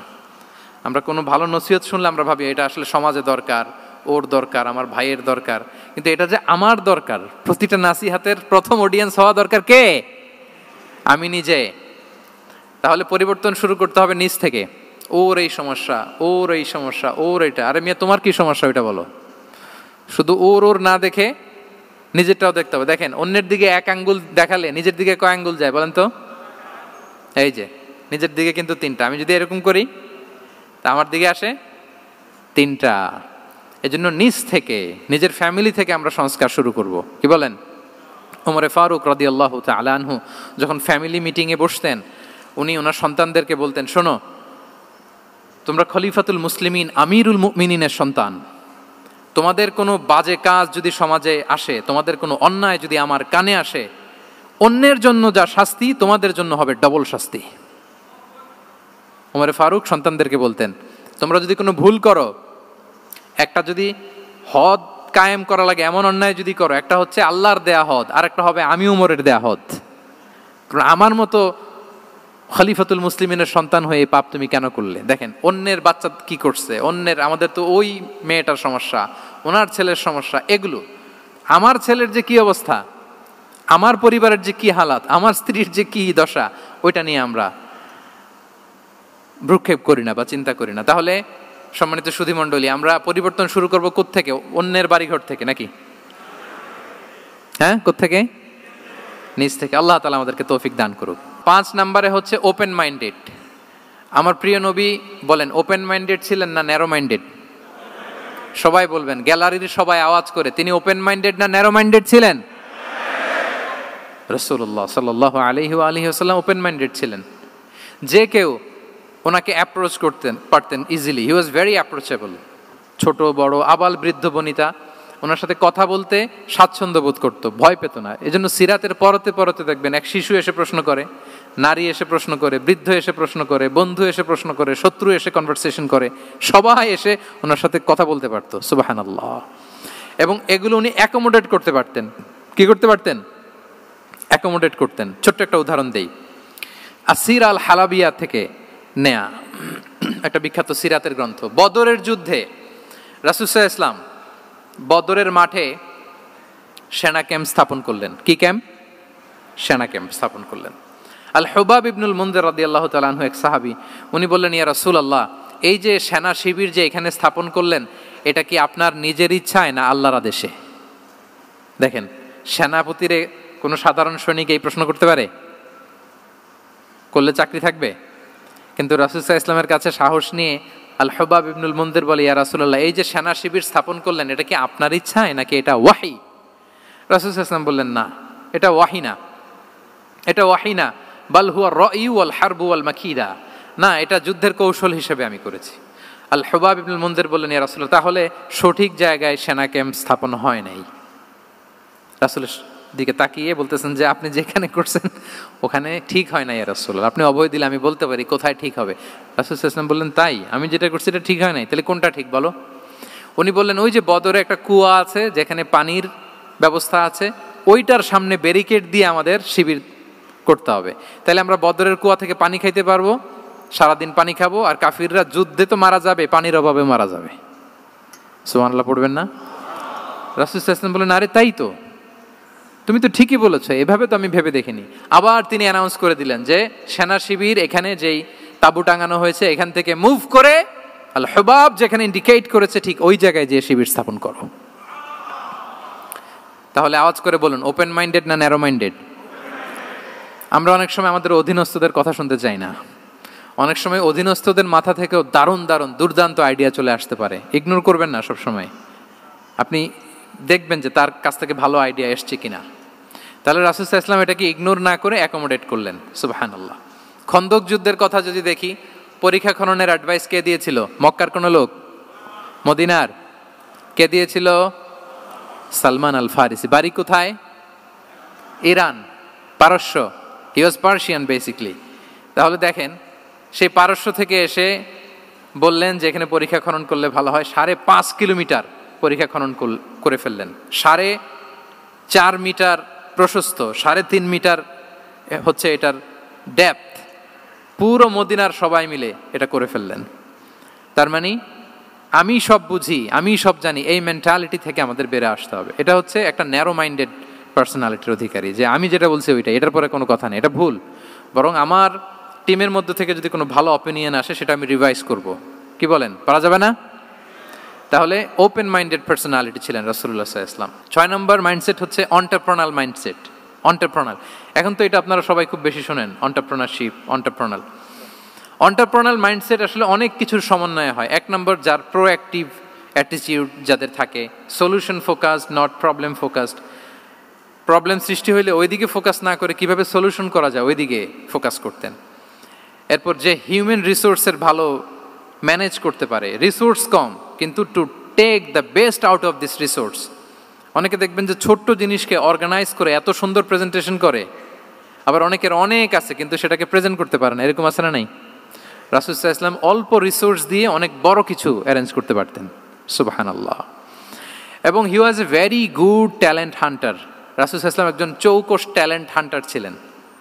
হি was a very good observer. সাহাবীদের কার কি ট্যালেন্ট এটা তিনি নোট করতেন। যার যে দক্ষতা তাকে তার ওই দক্ষতা দিয়ে ইসলামের সেবা করতে উৎসাহ দিতেন।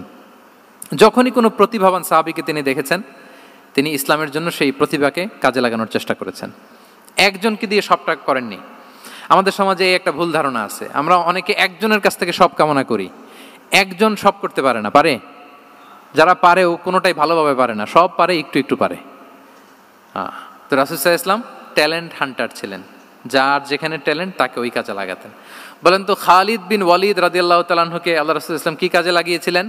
অনেক পরে ইসলাম ধর্ম গ্রহণ করেছেন, কিন্তু যুদ্ধের অভিযানে পাঠিয়েছেন এবং পরবর্তীতে তিনি সেনাপ্রধান হয়েছিলেন মুসলিম ব্যাটালিয়নের। কারণ উনি ওয়ার স্ট্র্যাটেজি জানতেন। ওনার আক্রমণের কারণে তো উহুদের প্রান্তরে মুসলিমরা প্রায় নাস্তানাবুদ হওয়ার অবস্থা, তাই না? অনেক পরে আল্লাহ তাআলা ওনাকে ইসলামের জন্য কবুল করলেন। তাহলে উনি ওয়ার স্ট্র্যাটেজি জানতেন, ফলে রাসূল সাল্লাল্লাহু আলাইহি ওয়াসাল্লাম ওনাকে যুদ্ধের জন্য কাজে লাগিয়েছেন। তাহলে সবাইকে একটা দিলে হবে না, প্যারাসিটামল 3 বেলা সবার জন্য হবে নাকি যার যে রোগ সে অনুযায়ী প্রেসক্রিপশন? হ্যাঁ, খালিদ বিন ওয়ালিদ রাদিয়াল্লাহু তাআলা আনহু তিনি সমরবিদ ছিলেন, রণকৌশলী। ওনাকে বানিয়েছেন সেনাপ্রধান। আওয়াজ করে বলুন, কি প্রধান? উনি সেনাপ্রধান হয়েছিলেন। আচ্ছা, আপনারা হাসান বিন সাবিত রাদিয়াল্লাহু তাআলা আনহুর নাম শুনেছেন নিশ্চয়ই। ওনাকেও তো যুদ্ধের ময়দানে পাঠিয়েছেন না? ওনারা পাঠিয়েছেন। ওনারা দিয়ে কি করছেন বলেন? কবিতা লিখতেন। ওনার কাব্য প্রতিভা ছিল। উনি বেসিক্যালি যুদ্ধ করতে জানতেন না, এজন্য রাসূল সাল্লাল্লাহু আলাইহি ওয়াসাল্লাম যুদ্ধে ওনাকে পাঠাতেনও না। বিভিন্ন যুদ্ধে ওনাকে না পাঠিয়ে নারীদেরকে, মদিনার নারী শিশু ভালনারেবলস যারা আছে তাদেরকে দেখভাল করার জন্য মদিনায় উনি রেখে যেতেন, কারণ আল্লাহ তাআলা ওনাকে কাব্য প্রতিভা দিয়েছিলেন। ওনার এক এক কবিতা পড়লে গায়ের লোম খাড়া হয়ে যায়। You will have goosebumps, literally আপনার গায়ের পশম দাঁড়িয়ে যাবে। এবং উনি ওনার কবিতা দিয়ে মুসলিমদেরকে, সাহাবীদেরকে উজ্জীবিত করতেন। মসজিদে নববীতে আল্লাহ রাসূল সাল্লাল্লাহু আলাইহি ওয়াসাল্লাম ওনার মিম্বারের পাশে শুধু হাসান বিন সাবিত রাদিয়াল্লাহু তাআলা আনহুর জন্য আলাদা একটা মিম্বার বানিয়েছিলেন, যে হাসান তুমি ওখানে উঠে কবিতা লিখে আমার সাহাবাদেরকে উজ্জীবিত করবে জিহাদের জন্য। আল্লাহু আকবার। তাহলে একজনকে সেনাপ্রধান, আরেকজনকে জাতীয় কবি, আরেকজনকে হাসান বিন সাবিত রাদিয়াল্লাহু তাআলা আনহুকে কি বানালেন? জাতীয় কবি বানালেন। আচ্ছা, হুযাইফা ইবনুল ইয়ামান রাদিয়াল্লাহু তাআলা আনহু, ওনার ছিল ডিটেকটিভ মাইন্ড, এজন্য ওনাকে রাসূল সাল্লাল্লাহু আলাইহি ওয়াসাল্লাম মদিনার গোয়েন্দা বিভাগের প্রধান বানিয়েছেন, হেড অফ ডিটেকটিভ ডিভিশন। হুযাইফা ইবনুল ইয়ামান ছিলেন মদিনার কি? হেড অফ ইন্টেলিজেন্স, গোয়েন্দা বিভাগের প্রধান। মুআয ইবনে জাবাল রাদিয়াল্লাহু তাআলা আনহু প্রশাসনিক কাজ খুব ভালো বুঝতেন। মদিনার সবচাইতে বড় সিনিয়র আমলা ছিলেন মদিনা রাষ্ট্রের। মদিনা রাষ্ট্রের সবচাইতে সিনিয়র আমলা মুআয ইবনে জাবাল রাদিয়াল্লাহু তাআলা আনহুকে রাসূল সাল্লাল্লাহু আলাইহি ওয়াসাল্লাম কবিতা লেখার দায়িত্বও দেন নাই, গোয়েন্দাগিরি করতে দেন নাই, ওনাকে ইয়ামানের গভর্নর করে পাঠিয়েছেন। সুবহানাল্লাহ বিহামদি। তাহলে যার যে যোগ্যতা তাকে সেই জায়গায় কাজে লাগানো, এটাকে বলে এন্টারপ্রেনাল মাইন্ডসেট। এটা কি বলে? এন্টারপ্রেনাল মাইন্ডসেট। আল্লাহ হাবিব সাল্লাল্লাহু আলাইহি ওয়াসাল্লামের এই মাইন্ডসেট ছিল। 7 নম্বর মাইন্ডসেট হচ্ছে কনসিডারেট মাইন্ডসেট। কনসিডারেট মানে হচ্ছে সুবিবেচক, যার বিবেচনা আছে, অথবা যে অন্যের প্রতি সহানুভূতিশীল, উচ্চ বিবেকবোধ সম্পন্ন ব্যক্তিত্ব। রাসূল সাল্লাল্লাহু আলাইহি ওয়াসাল্লাম he was the man of 6 senses. ওনার 6টা সেন্স কাজ করতে একসাথে। কয়টা? আমাদের করে কয়টা? 5টা তো আল্লাহ দিছে, অনেকের 3টাও কাজ করে না। কোন দিক দিয়ে কি হচ্ছে দিন দুনিয়ায় নাই, সে একেবারে অন্য জগতের মানুষ। কি হচ্ছে চোখ কান খোলা নাই, কিছু জানা নাই। কিন্তু রাসূল সাল্লাল্লাহু আলাইহি ওয়াসাল্লাম he was man of 6 senses. চারদিকে কোথায় কি হচ্ছে, কার একটু অসুবিধা হয়ে যাচ্ছে, কার একটু সমস্যা, খুব অন্যের ব্যথায় ব্যথিত ছিলেন, অন্যের দুঃখে দুঃখী ছিলেন। অন্যের প্রতি সহানুভূতি ছিলেন, ম্যান অফ সিক্স সেন্সেস ছিলেন তিনি। সিরাত থেকে দু একটা উদাহরণ দেখেন। একবার রাতের নামাজ, সম্ভবত এশার নামাজ, খুব ছোট্ট করে শেষ করে দিলেন। তো সাহাবারা জিজ্ঞেস করলেন, ইয়া রাসূলুল্লাহ, নামাজ তো এত তাড়াহুড়ো করতে আপনাকে কখনো দেখিনি। তিনি বললেন, আমি নামাজের মাঝখানে এক ছোট্ট বাচ্চার কান্না শুনেছি। আনাস রাদিয়াল্লাহু বর্ণনা করেন যে কানা রাসূলুল্লাহ সাল্লাল্লাহু আলাইহি ওয়াসাল্লাম ইয়াসমাউ বুকা আস-সাবিয়্যি মা উম্মি। আমি যখন নামাজে ইমামতি করছি, পেছনে মহিলাদের কাতারের ওখান থেকে একটা ছোট্ট শিশুর কান্নার আওয়াজ আমার কানে আসলো। দেখেন কি সেন্স। তো আমার মনে হচ্ছিল বাচ্চার কান্নায় পেছনের কাতারে মায়ের বড্ড কষ্ট হচ্ছে। যেই মাটা বাচ্চাটাকে নিয়ে এসছে উইমেন প্রেয়ার হলে, তাকে বাচ্চাটাকে ম্যানেজ করতে বা সামলাতে মায়ের বড্ড কষ্ট হয়ে যাচ্ছে আমার মনে হচ্ছে। এজন্য আমি নামাজটা একটু শর্টকাটে শেষ করে দিয়েছি। Could you imagine that? কি নবী আমরা পেয়েছি, কিরকম কনসিডারেট ছিলেন, কতটা সুবিবেচক ছিলেন, অন্যের প্রতি কতটা সহানুভূতিশীল ছিলেন তিনি, অন্যের যাতে কোনো সমস্যা না হয় এটা খেয়াল করতেন। মুআয ইবনে জাবাল রাদিয়াল্লাহু তাআলা আনহুকে মদিনার পাশেই এক মসজিদের ইমাম করে পাঠালেন।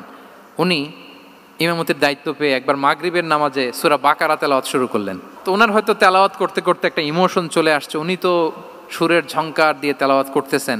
এখন পেছনে যারা মুসল্লি ছিল এরা ছিল সব কৃষিজীবী সাহাবী। এরা কি ছিল? সারা দিন ওট দিয়ে, খেজুর গাছে পানি দিয়ে যান যায় কোনো রকম ফরজ পেরে যায় ঘুমাইতে হবে। এই সাহাবীরা যখন পিছনে দাঁড়াইছে আর উনি ধরছে কোন সূরা? সূরাতুল বাকারা। এখন ওনারা তো আর থাকতে পারে না, ওনার সাথে থাকতে না পারে এক সাহাবী নামাজ রেখে দিয়ে ডাইরেক্ট রাসূল সাল্লাল্লাহু আলাইহি ওয়াসাল্লামের কাছে, কারণ বড় হুজুর তো আছে মদিনায়। যে বিচার দিছে ইয়া রাসূলুল্লাহ, দেখেন এমন একজনকে ইমাম করে অ্যাসাইন করেছেন, উনি মাগরিবের সালাতে সূরা বাকারা পড়ে, আর আমরা হচ্ছি কৃষিজীবী শ্রমজীবী সাহাবী, আমাদের তো এত বড় কেরাতের সাথে জয়েন করা সম্ভব না। রাসূল সাল্লাল্লাহু আলাইহি ওয়াসাল্লাম রেগে গেলেন, চেহারাটা আগুনের গোলার মতো লাল হয়ে গেল। মুআয ইবনে জাবাল রাদিয়াল্লাহু তাআলা আনহুকে ডেকে পাঠালেন, ডেকে বললেন, আফাত্তানুন আনতা ইয়া মুআয, আফাত্তান, তুমি কি ফিতনা সৃষ্টি করতেছো? ওখানে পাঠাইছি কমিউনিটির ইউনিটি ধরে রাখার জন্য, তুমি ওখানে যে ফিতনা সৃষ্টি করতেছো। তুমি কি সাব্বিহ ইসমা রাব্বিকাল আ'লা এই সূরা তোমার মুখস্থ নাই? ওয়াদ-দুহা ওয়াল-লাইলি ইযা সাজা এটা পারো না? ওয়াশ-শামসি ওয়া দুহাহা এটা মুখস্থ নাই? তো তুমি কেন এই সূরাগুলো দিয়ে নামাজ পড়াও না? কেন পড়াও না? এরপর তিনি বললেন, যখন ইমামতির সুযোগ পাবে, সুযোগ পেয়ে লম্বা কেরাত ধরো না, ছোট্ট কেরাত দিয়ে নামাজ শেষ করো। কেননা তোমার পেছনে বয়স্করা আছে, মুরব্বীরা আছে, অসুস্থরা আছে। জাল হাজা, তার একটা জরুরি কাজ পড়ছিল, যাচ্ছিল, হঠাৎ মাগরিবের আজান, ভাবলো রাস্তার পাশে যেহেতু আজান দিছে নামাজটা পড়ে নেই। নামাজে ঢুইকে দেখছে আপনি সূরা বাকারা ধরছেন, তো বেচারা কি কাজ করবে না কি করবে? আর তার তো নিয়ত ছিল ফরজ নামাজটা পড়ি যে বাস ধরবো, এখন আপনি ধরছেন কোন সূরা? বাকারা। দেখেন রাসূল সাল্লাল্লাহু আলাইহি ওয়াসাল্লাম বললেন, যখন ইমামতির চান্স পাবে ছোট সূরা পড়বে, আর যখন তুমি একা পড়বে ফালিউতাউবিল মাশা, যত লম্বা করতে মনে চায় করো, রুকু করো লম্বা, সেজদা করো লম্বা, কেরাত করো লম্বা।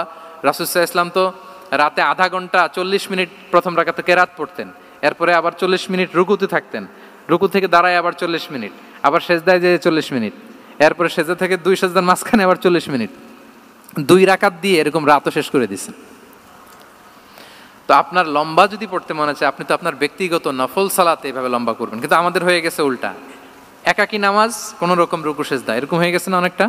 কিন্তু ইমামতির সুযোগ পেলে মাশাআল্লাহ, আল্লাহু আকবার, এইবার শুরু হয়েছে শাইখ সুদাইসির কণ্ঠে এই লম্বা করে। এখন পেছনে মুসল্লিদের কি দশা ওইটা আর আমরা খেয়াল করি না। না, আমাদেরকে অন্যের প্রতি সহানুভূতিশীল হতে শিখিয়েছে ইসলাম, কনসিডারেট হতে শিখিয়েছে, সুবিবেচক হতে শিখিয়েছে, যেটা রাসূল সাল্লাল্লাহু আলাইহি ওয়াসাল্লাম করেছেন। এবং রাসূল সাল্লাল্লাহু আলাইহি ওয়াসাল্লাম কোনো কাজে কাউকে পাঠালে ওনার বিখ্যাত সে বাণীটা বলে দিতেন যে ইয়াসসিরু ওয়ালা তুআসসিরু বাশশিরু ওয়ালা তুনাফিরু, সহজ করে উপস্থাপন করো, কঠিন করো না। সুসংবাদ দিও, মানুষকে দিন থেকে ভাগিও না। আমরা মানুষকে ভয় দেখাই, আমরা এত কঠিন করে ইসলামকে উপস্থাপন করি, মানুষ বলে আগে যেটা করতাম ওইটাই ভালো। তো আমরা যেন দিনকে কঠিন না করি, আমাদের কোনো অ্যাটিটিউডের কারণে যেন মানুষ ইসলাম থেকে ভেগে না যায়। আরেকটা উদাহরণ দেখুন, একবার মাগরিবের কিংবা এশার নামাজে রাসূল সাল্লাল্লাহু আলাইহি ওয়াসাল্লাম লম্বা সেজদা দিলেন। এত লম্বা সেজদা তিনি কখনো দেন না। নামাজ শেষে সাহাবারা জিজ্ঞেস করলেন, ইয়া রাসূলুল্লাহ, আপনি কি নামাজের মাঝখানে অসুস্থ হয়ে গেলেন নাকি? অথবা কোরআনের আয়াত নাজিল হলো নাকি, ওহী নাজিল হলো নাকি? রাসূল সাল্লাল্লাহু আলাইহি ওয়াসাল্লাম বললেন, কুল্লু যালিকা লাম ইয়াকুন ওয়ালাকিন নাবনি ইরতাহালানি ওয়া কারিহতু আন উআজ্জিলাহু হাত্তা ইয়াকদিয়া হাজাতাহ বললেন না, অসুস্থ হই নাই, ওহিও নাজিল হই নাই। আমি যখন সেজদায় গিয়েছি আমার দুই ছোট নাতি হাসান হোসেন আমার কাঁধের উপরে চেপে বসেছে। যতক্ষণ না ওরা খেলা শেষ না করে নিচে নেমেছে আমি সেজদায় লুটিয়েছিলাম, নেমেছে এরপরে মাথা উঠিয়েছি। আমার মাথা উঠানোর কারণে ওদের খেলার একটু ডিস্টার্ব হবে, এজন্য আমি আর সেজদা থেকে মাথা উঠাই নাই। দেখেন, নাতির খেলার যেন ডিস্টার্ব না হয়। পেছনের মহিলা সারির এক বোনের নামাজের সমস্যা হচ্ছে, এগুলো উনি খেয়াল করতেন, ছোট্ট ছোট্ট বিষয়গুলো উনি খেয়াল করতেন। এটাকে বলে কনসিডারেট মাইন্ডসেট। কি বলে? তাহলে আমরা অন্যের প্রতি যেন সহানুভূতিশীল হই, নাকি শুধু নিজেরটাই দেখব? অন্যেরটা দেখার দরকার আছে না নাই বলেন? 8 নাম্বার হচ্ছে ট্রান্সপারেন্সি। ট্রান্সপারেন্সি মানে হচ্ছে স্বচ্ছতা।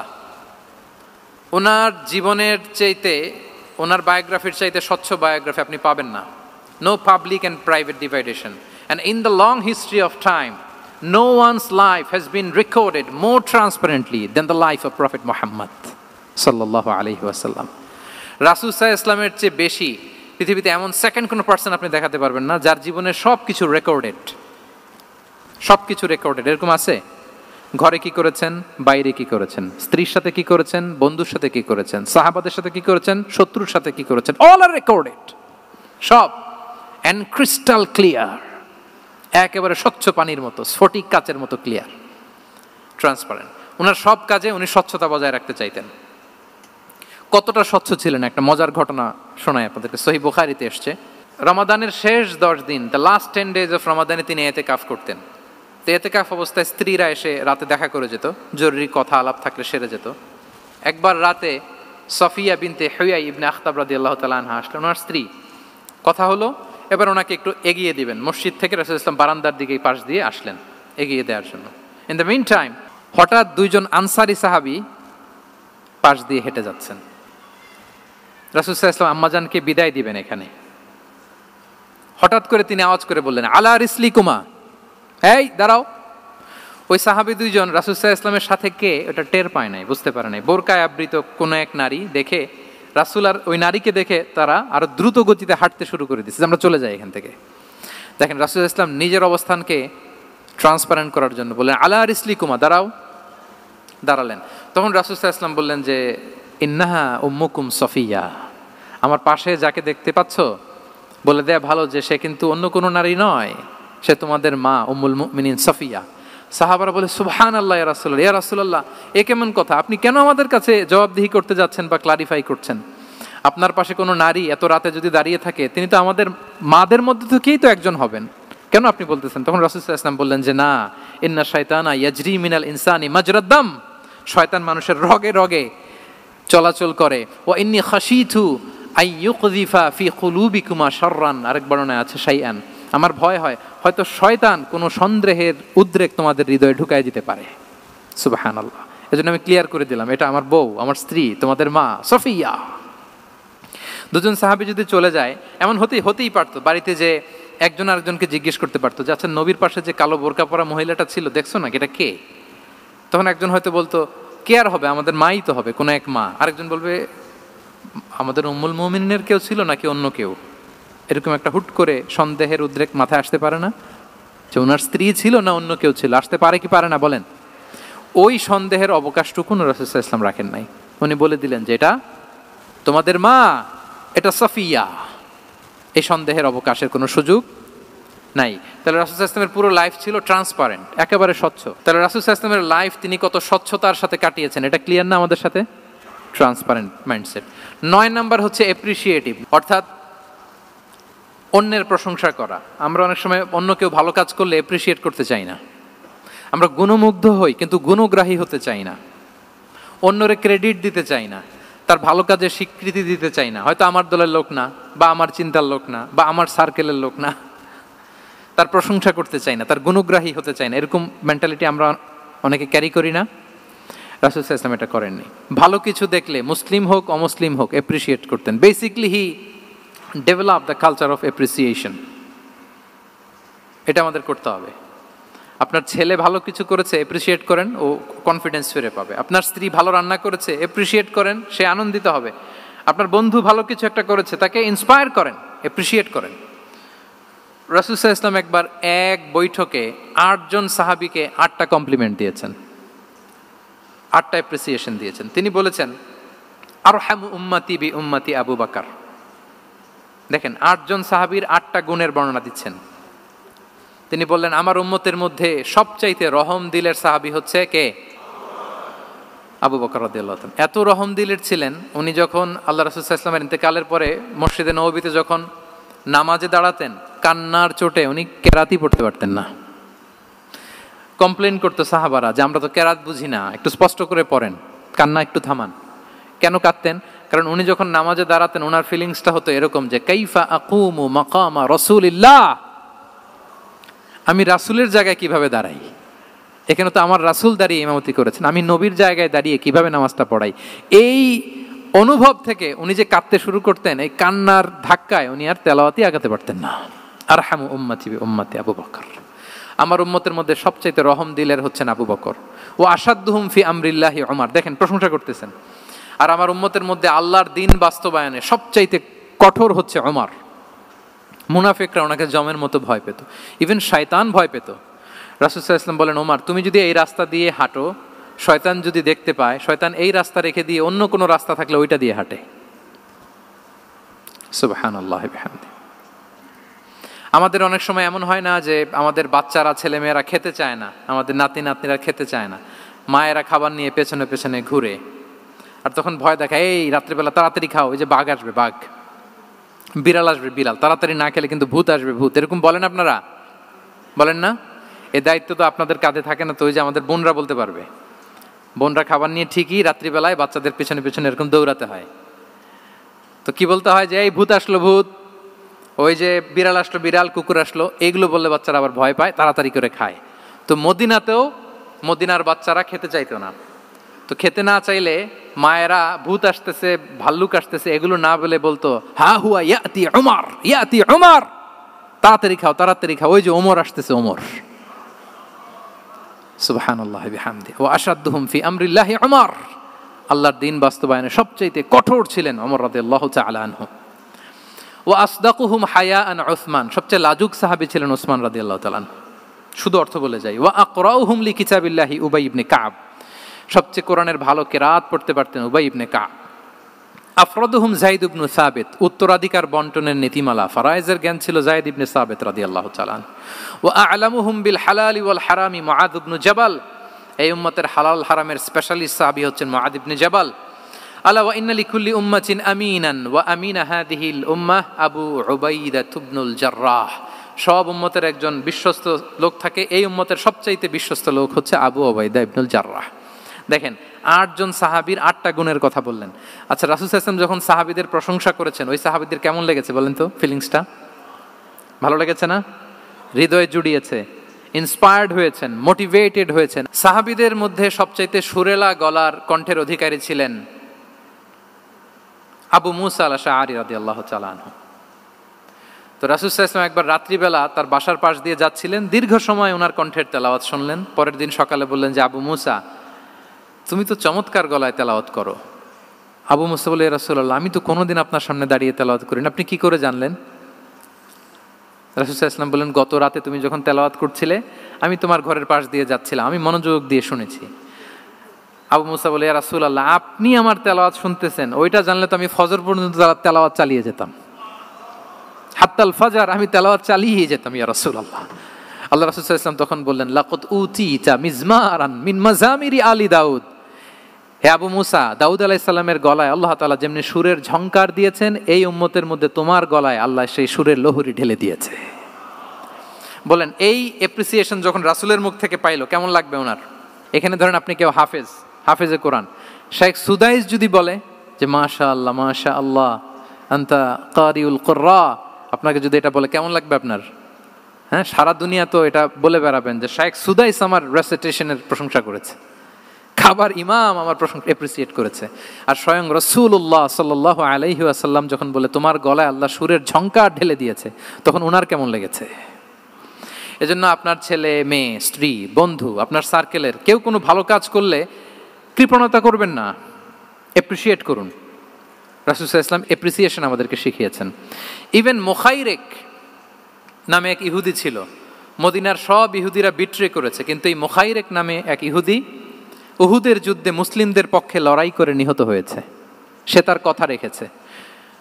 মুসলিম সাহাবীদের শহীদদের লাশের সাথে যখন এই ইহুদি তার লাশও আনা হলো, রাসূল সাল্লাল্লাহু আলাইহি ওয়াসাল্লাম তার দিকে তাকায় বললেন, মুখাইরিক খায়রু ইয়াহুদ, মুখাইরিক is the best among Jewish. তিনি বললেন মুখাইরিক, এই পৃথিবীতে যত ইহুদি আছে এখানকার ইহুদিদের মধ্যে মুখাইরিক হচ্ছে সবচেয়ে শ্রেষ্ঠ ইহুদি। দেখেন মুখাইরিক কোন ধর্মের ছিলেন? মুসলিম নাকি কোন ধর্মের? ইহুদি হওয়ার পরেও তাকে এপ্রিসিয়েশন করতে রাসূল সাল্লাল্লাহু আলাইহি ওয়াসাল্লাম ভুলেন নাই। তাহলে আমরা যেন এপ্রিসিয়েটিভ মাইন্ডসেটের অধিকারী হই। 10 নম্বরে হচ্ছে ফ্লেক্সিবল, মানে কোনো বিষয়ে খুব অনড় হয়ে থাকা, এটা রাসূল সাল্লাল্লাহু আলাইহি ওয়াসাল্লাম ছিলেন না, ফ্লেক্সিবল ছিলেন। আমরা অনেক সময় বলি না যে ভাই আপনি কি 9টায় আসতে পারবেন না 10টায়, বলে আম ফ্লেক্সিবল উইথ দিস, মানে যেটা বলবেন আমার সমস্যা, এরকম ইজি গোয়িং ছিলেন উনি, গো ধরে থাকতেন না, যে কোনো পরিস্থিতিকে সামলে নিতেন। ফ্লেক্সিবল হচ্ছে যে কোনো পরিবেশ পরিস্থিতির সাথে নিজেকে মানিয়ে নেওয়া, খাপ খাওয়া, নিজেকে সামলে নেওয়া, সলিউশন বের করে ফেলা, এটা রাসূল সাল্লাল্লাহু আলাইহি ওয়াসাল্লামের ছিল, এটাকে বলে ফ্লেক্সিবল মাইন্ডসেট। নাজরানের 60 জন খ্রিস্টান পাদ্রী এসেছিল মদিনায় দেখা করতে। এখন এত মানুষকে সম্মানিত মেহমানকে উনি কোথায় বসতে দিবেন, পরামর্শ করলেন কোথায় বসতে দেওয়া যায়। এক সাহাবী বলে আমার কাছে কিছু খেজুর পাতা আছে, ওটা বিছায়া একটা জায়গা করি ওখানে বসি। রাসূল সাল্লাল্লাহু আলাইহি ওয়াসাল্লাম বললেন না, দামি মেহমান, এটা হয়। আরেকজন বলে বিকেল বেলায় তো সূর্য পড়ে যাবে, পাহাড়ের ছায়ায় উহুদ পাহাড়ের ওই পাশে যেয়ে বসি। রাসূল সাল্লাল্লাহু আলাইহি ওয়াসাল্লাম বললেন না, এটাও তো হয় না। বলতে বলতে ওই 60 জন পাদ্রী চলেই আসছেন এই মানে বিদেশি মেহমান, ফরেন ডেলিগেশন। কি করবেন? রাসূল সাল্লাল্লাহু আলাইহি ওয়াসাল্লাম 60 জনকে মসজিদে নববীর ভেতরে নিয়ে বসালেন, মসজিদে নববীর ভেতরে বসালেন। এবং সিরাতে ইবনে ইসহাকে এসেছে যে তখন ওদের আবার ইবাদতের সময় হয়েছে, রাসূল সাল্লাল্লাহু আলাইহি ওয়াসাল্লাম তাদেরকে ইবাদতেরও সুযোগ দিয়েছেন। তাদের কিবলা পূর্ব দিকে, তারা পূর্ব দিকে হয়ে 60 জন ওখানে ইবাদত করেছে, তাদের ধর্ম রীতি অনুযায়ী সালাত আদায় করেছে। দেখেন কতটা ফ্লেক্সিবল ছিলেন রাসূল সাল্লাল্লাহু আলাইহি ওয়াসাল্লাম। ফজরের সালাতের পরে ঘরে ঢুকেই আম্মাজান আয়েশাকে জিজ্ঞেস করতেন কোনো খাবার আছে? আম্মাজান আয়েশা যদি বলতেন আছে, তিনি সেটা খেতেন। কোনোদিন যদি বলতেন না ইয়া রাসূলুল্লাহ ঘরে তো খাবার নাই, তখন রাসূল সাল্লাল্লাহু আলাইহি ওয়াসাল্লাম বলতেন ফা ইন্নী সাইম, অসুবিধা নাই, খাবার যেহেতু নাই আমি রোজা রেখে দিলাম। কত ইজি গোয়িং। আচ্ছা আমরা হলে কি করতাম বলেন তো? ফজরের পরে ঘরে গেছেন আপনি, বড় সাহেব না, এবার যাওয়ার পরে জিজ্ঞেস করছেন কি আছে খাবার দাও, যদি বলে ঘরে কিছু নাই, কি বলবেন দেখি, কয়েকটা উত্তর আসুক। হ্যাঁ খবর আছে, এই তো। তো যদি আমরা আলহামদুলিল্লাহ বলি, that is called easy going and flexible mindset. এটাই হওয়া উচিত। খাবার থাকলে খেতেন, না থাকলে বলতেন okay I am fasting, it's not a big deal, ফা ইন্নী সাইম, যেহেতু নাই কি আর করবো, আমি রোজা রেখে দিলাম। এরকম ইজি গোয়িং ছিলেন। দেখেন his life was so simple but so special. হ্যাঁ, মুহাম্মদ সাল্লাল্লাহু আলাইহি ওয়াসাল্লাম তাহলে ফ্লেক্সিবল ছিলেন। 11 নাম্বার হচ্ছে অপটিমিস্টিক মাইন্ডসেটের অধিকারী ছিলেন। অপটিমিস্টিক, প্যাসিমিস্টিক ছিলেন না, মানে ইতিবাচক চিন্তা করতেন সবসময়। কি চিন্তা করতেন? আপনি আজকের এই হল রুমের কিছু ভুল ধরতে পারবেন না? যদি বলে যে কয়েকটা ভুল ধরেন, বলবেন যে এই সমস্যা, সাউন্ডের সমস্যা, ওইদিকে এটা নাই, ওইদিকে এটা নাই, এটা হচ্ছে ভুল। আপনি প্যাসিমিস্টিকটা ধরলেন। এবার যদি বলা হয় আজকের এই প্রোগ্রামের কয়েকটা পজিটিভ দিক বলেন, তখন আপনি কিন্তু কয়েকটা পয়েন্ট বের করতে পারবেন যে এটা ছিল একটা ইতিবাচক দিক, এই প্রোগ্রামের এটা ছিল একটা পজিটিভ দিক। তো রাসূল সাল্লাল্লাহু আলাইহি ওয়াসাল্লাম ওই পজিটিভ দিকগুলোতে ফোকাস করতেন। হ্যাঁ, come back positive, not go back negative. রাসূল সাল্লাল্লাহু আলাইহি ওয়াসাল্লামের কাছে এসে যদি কেউ বলতে ইয়া রাসূলুল্লাহ আমি খুব অসুস্থ, রাসূল সাল্লাল্লাহু আলাইহি ওয়াসাল্লাম বলতেন লা বাসা আলাইকা তুহুরুন ইনশাআল্লাহ। ইয়া রাসূলুল্লাহ আমি অসুস্থ, রাসূল সাল্লাল্লাহু আলাইহি ওয়াসাল্লাম বলতেন আরে don't worry, it will cleanse up you from your sins if আল্লাহ উইশ, ইনশাআল্লাহ এতে তোমার যে গুনাহ টুনা আছে, পাপ আছে, এই পাপগুলোকে আল্লাহ তাআলা এই অসুস্থতা দিয়ে মোচন করে দিচ্ছেন। পড়েন সুবহানাল্লাহ। তাইলে আপনি অসুস্থতার মধ্যে একটু হালকা হলেন না, যে জ্বরে ভুগতেছি কিন্তু এই জ্বরে নাকি আমার গুনাহ মাফ হয়ে যায়, পেটের ব্যথায় আক্রান্ত, মাথা ব্যথায় আক্রান্ত, কিন্তু এটাতে নাকি আল্লাহ আমার পাপ মোচন করে দেয়, তাহলে একটু ভালো লাগবে না? তাহলে দেখেন একটা কঠিন পরিবেশকে রাসূল সাল্লাল্লাহু আলাইহি ওয়াসাল্লাম সহজ করতেন। অসুস্থ শুনলেই লা বাস তুহুরুন ইনশাআল্লাহ, আর কিছু হবে না, আল্লাহ তোমার গুনাহ মাফ করে দিচ্ছে। অসুস্থ ব্যক্তি দেখলেই মাথায় হাত দিয়ে দোয়া করতেন আল্লাহুম্মা রাব্বান নাস আযহিবিল বাস ইশফি আনতাশ শাফি লা শিফাআ ইল্লা শিফাউক শিফাআন লা ইউগাদিরু সাকামা। উজ্জীবিত হয়ে যেত অসুস্থ ব্যক্তি। আমরা কি করি? কাউকে অসুস্থ দেখলে, রোগাক্রান্ত দেখলে, ওই রোগে সবচাইতে কষ্ট পেয়ে যে মারা গেছে তার ঘটনা বলা শুরু করি যে হায় রে ভাই আপনার ক্যান্সার, আমার এক খালা ছিল ক্যান্সারের 4th স্টেজে চলে গেছিল, 14টা কেমো দেয়া লাগছে, এই যে ফিরিস্তি একেবারে ওনার দাফন কাফন পর্যন্ত। এখন বলেন ওই লোক যাও সুস্থ ছিল, এখন আর সুস্থ থাকবে? কথা বলেন, থাকবে? একটা দিব্যি সুস্থ মানুষকে যদি আপনি বলেন ভাই আপনাকে দেখতে কেমন যেন একটু রোগা রোগা লাগতেছে, অসুস্থ নাকি? এরপরে প্ল্যান করে ধরেন আপনি বললেন, উনি আবার ওদিকে যাওয়ার পরে আরেকজনকে প্ল্যান করে বলতে বললেন, ও বললো ভাই ব্যাপার কি, চেহারাটা কেমন শুকনা শুকনা। এরকম 5 জন বলার পরে ওই বিকেলে কাঁথা গায়ে দিয়ে শুয়ে ফেলবে বিছানায়। তোরে আপনি অসুস্থ এমনি বানায় ফেলছেন। কিন্তু রাসূলুল্লাহ সাল্লাল্লাহু আলাইহি ওয়া আলিহি ওয়াসাল্লাম উনি বলতেন লাবাস লাবাস আলাইক তাহুরুন ইনশাআল্লাহ, আরে সুস্থ হয়ে যাবা। এজন্য দেখতে গেলে আপনি উৎসাহিত করবেন, বলবেন আরে ভাই আপনারা তো খুব সুস্থ লাগতেছে। কে বলছে আপনি অসুস্থ? অসুস্থতার কোনো ছোঁয়াই তো আপনার মধ্যে নাই। হ্যাঁ, you are looking very fine, চমৎকার লাগতেছে আপনার, কে বলছে? তো ভালো হয়ে যাচ্ছেন। এটা বললে উনি আশা পায়। আর আপনি যদি ওই রোগে সবচেয়ে কষ্ট পেয়ে যে মারা গেল, এই ঘটনা যদি ওনারে শোনান, উনি বাঁচবে বলেন? তাহলে আমরা মানুষকে উৎসাহিত করব, অপটিমিস্টিক হব, প্যাসিমিস্টিক হব না। এবার বলুন হুনাইনের যুদ্ধে, কুইজ, হুনাইনের যুদ্ধ কত হিজরিতে হয়েছিল? 8ম। হ্যাঁ, মাত্র 2-4 জন বলতেছে। আমাদের ওই যে হাসানা ফাউন্ডেশনের একটা সিরা অলিম্পিয়াড চলতেছে, এটাতে অংশগ্রহণ করতে হবে আপনাদের। আমরা প্রতিদিন একটা করে কুইজ জানান দিচ্ছি মানুষদেরকে, একেবারে সব মুখস্থ হয়ে যাবে ইনশাআল্লাহ। তাহলে 8ম হিজরিতে হাওয়াজিন বনু সাকিব গোত্রের বিশাল ব্যাটালিয়ন নিয়ে ওরা আসছে, এবং ওরা আসছে যে আমরা শুধু একা যাব না, আমাদের স্ত্রী বাচ্চা কাচ্চা, আমাদের যার ঘরে যত সম্পদ আছে সব নিয়ে মরুভূমিতে যাব। এটা নিয়ে যাব কেন? সবার মধ্যে যেন ইন্সপিরেশন আসে যে যদি আমরা হারি আমরা সব শেষ, আমাদের সম্পদও নিয়ে যাবে। আর এগুলো রক্ষার জন্য হলেও মুহাম্মদের বিরুদ্ধে আমাদেরকে জয়লাভ করতে হবে। কি টেকনিক দেখেন। সব যখন নিয়ে দাঁড়াইছে বিশাল বাহিনী, এক সাহাবী এসে বলল ইয়া রাসূলুল্লাহ, কালকে তো আমাদের খবর আছে, এই বাহিনীকে আমরা কি করে পরাস্ত করব? ইয়া রাসূলুল্লাহ এসে দেখুন, পাহাড় থেকে দেখুন কত বিশাল বাহিনী। রাসূল সাল্লাল্লাহু আলাইহি ওয়াসাল্লাম দেখা মাত্রই বললেন তিলকা গনিমাতুল মুসলিমিনা গাদান ইনশাআল্লাহ। আরবি যারা বুঝেন যে it will be the war booty for the Muslim community tomorrow ইনশাআল্লাহ। আরে এগুলো তো আমরা সব গনিমত আকারে ব্যাগে কইরা মদিনায় নিয়ে যাব। এই যুদ্ধে জয়লাভ করে যা আছে এগুলো উটে করে ওয়ার বুটি হিসেবে মদিনায় নিয়ে যাব। বলার সাথে সাথে সাহাবীদের সব ভয় দূর হয়ে গেল, আবার প্রাণ ফিরে পেলেন, সজীব হয়ে উঠলেন, উজ্জীবিত হলেন। তাহলে আমরা অপটিমিস্টিক হব, আমরা ইতিবাচক চিন্তা করব। এবং ইসলাম আল্লাহ তাআলার ব্যাপারেও আমাদেরকে ইতিবাচক ধারণা রাখতে উৎসাহিত করে। হাদিসে কুদসিতে আল্লাহ বলেন আনা ইনদা যান্নি আবিদি বি, আমার বান্দার নিকট আমি তেমন, আমার বান্দা আমার ব্যাপারে ঠিক যেমন ধারণা করে। আপনি যদি ধারণা করেন আল্লাহ দয়ালু, ঠিকই আল্লাহ তাআলাকে দয়ালু পাবেন। এখন বলেন আল্লাহর ব্যাপারে কার ধারণা কেমন? আল্লাহ তাআলা খুব প্রতিশোধ পরায়ণ না? প্রচন্ড রাগী, আমাদের সবাইকে জাহান্নামে দেওয়ার জন্য বসে আছেন না? তাহলে কি ধারণা বলেন তো? তিনি দয়াময়, তিনি মেহেরবান, তিনি আমাদেরকে অবশ্যই ক্ষমা করবেন। এই বিশ্বাস আল্লাহর প্রতি আমাদের সবার আছে তো? এই বিশ্বাস যদি থাকে ঠিকই আল্লাহ তাআলাকে রহমান রাহিম হিসেবেই আপনি পাবেন। লাস্ট হচ্ছে রেজিলিয়েন্ট। শেষ, I am going to conclude my speech today. Resilient হচ্ছে যাকে থামানো যায় না, আনস্টপেবল। সংকট কাটিয়ে ঘুরে দাঁড়ানোর সামর্থ্য যার থাকে তাকে বলে রেজিলিয়েন্ট। লেগে থাকার মানসিকতা, টিকে থাকার যোগ্যতা, সহজে হার না মানার যে অ্যাটিটিউড, এটাকে বলে রেজিলিয়েন্ট মাইন্ডসেট। রাসূল সাল্লাল্লাহু আলাইহি ওয়াসাল্লামকে আল্লাহ তাআলা এই মাইন্ডসেট দিয়েছিলেন। ওনাকে হারাইতে পারছে কেউ? জীবনের সাথে এটা সেট করে নেন যে আমি কখনো হারি না, আমি হয় জিতি নয় শিখি। আমি কখনো হয় জিতি নয় শিখি। এই মাইন্ডসেট যদি গ্রো করেন আপনার হারাইতে পারবে কেউ? পারবে না। রাসূল সাল্লাল্লাহু আলাইহি ওয়াসাল্লাম he was unstoppable, having unbelievable সাবর।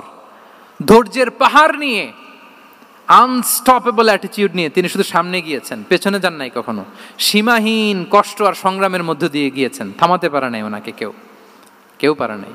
ইয়াতিম হিসেবে জন্মগ্রহণ করলেন, পৃথিবীর আলো দেখবার আগে বাবাকে হারালেন, ছোট বয়সে মাকে হারালেন, পরে দাদাকে হারালেন, এরপর চাচাকে হারালেন। শিয়াবে আবি তালেবে জেল খেটেছেন 3 বছর। Physical torture, mental torture, life threat, হত্যা করার ষড়যন্ত্র হয়েছে। আল্লাহ তাআলা বলেছেন আজ রাতে হিজরত করো। ব্ল্যাক ম্যাজিক করা হয়েছে। লাবিদ ইবনুল আসাম, এক ইহুদিদের মিত্র, ওনাকে ব্ল্যাক ম্যাজিক করেছে। মারার জন্য খাদ্যে বিষ মিশিয়ে দেয়া হয়েছিল। বাজুর মাংস, খাসির বাজুর মাংস পছন্দ করতেন। খাইবারের এক ইহুদি নারী এই ছাগলের এই মাংসের মধ্যে বিষ দিয়েছিলেন। ইহুদিদের পক্ষ থেকে betray, treachery, conspiracy and what not, কি বাকি ছিল বলেন?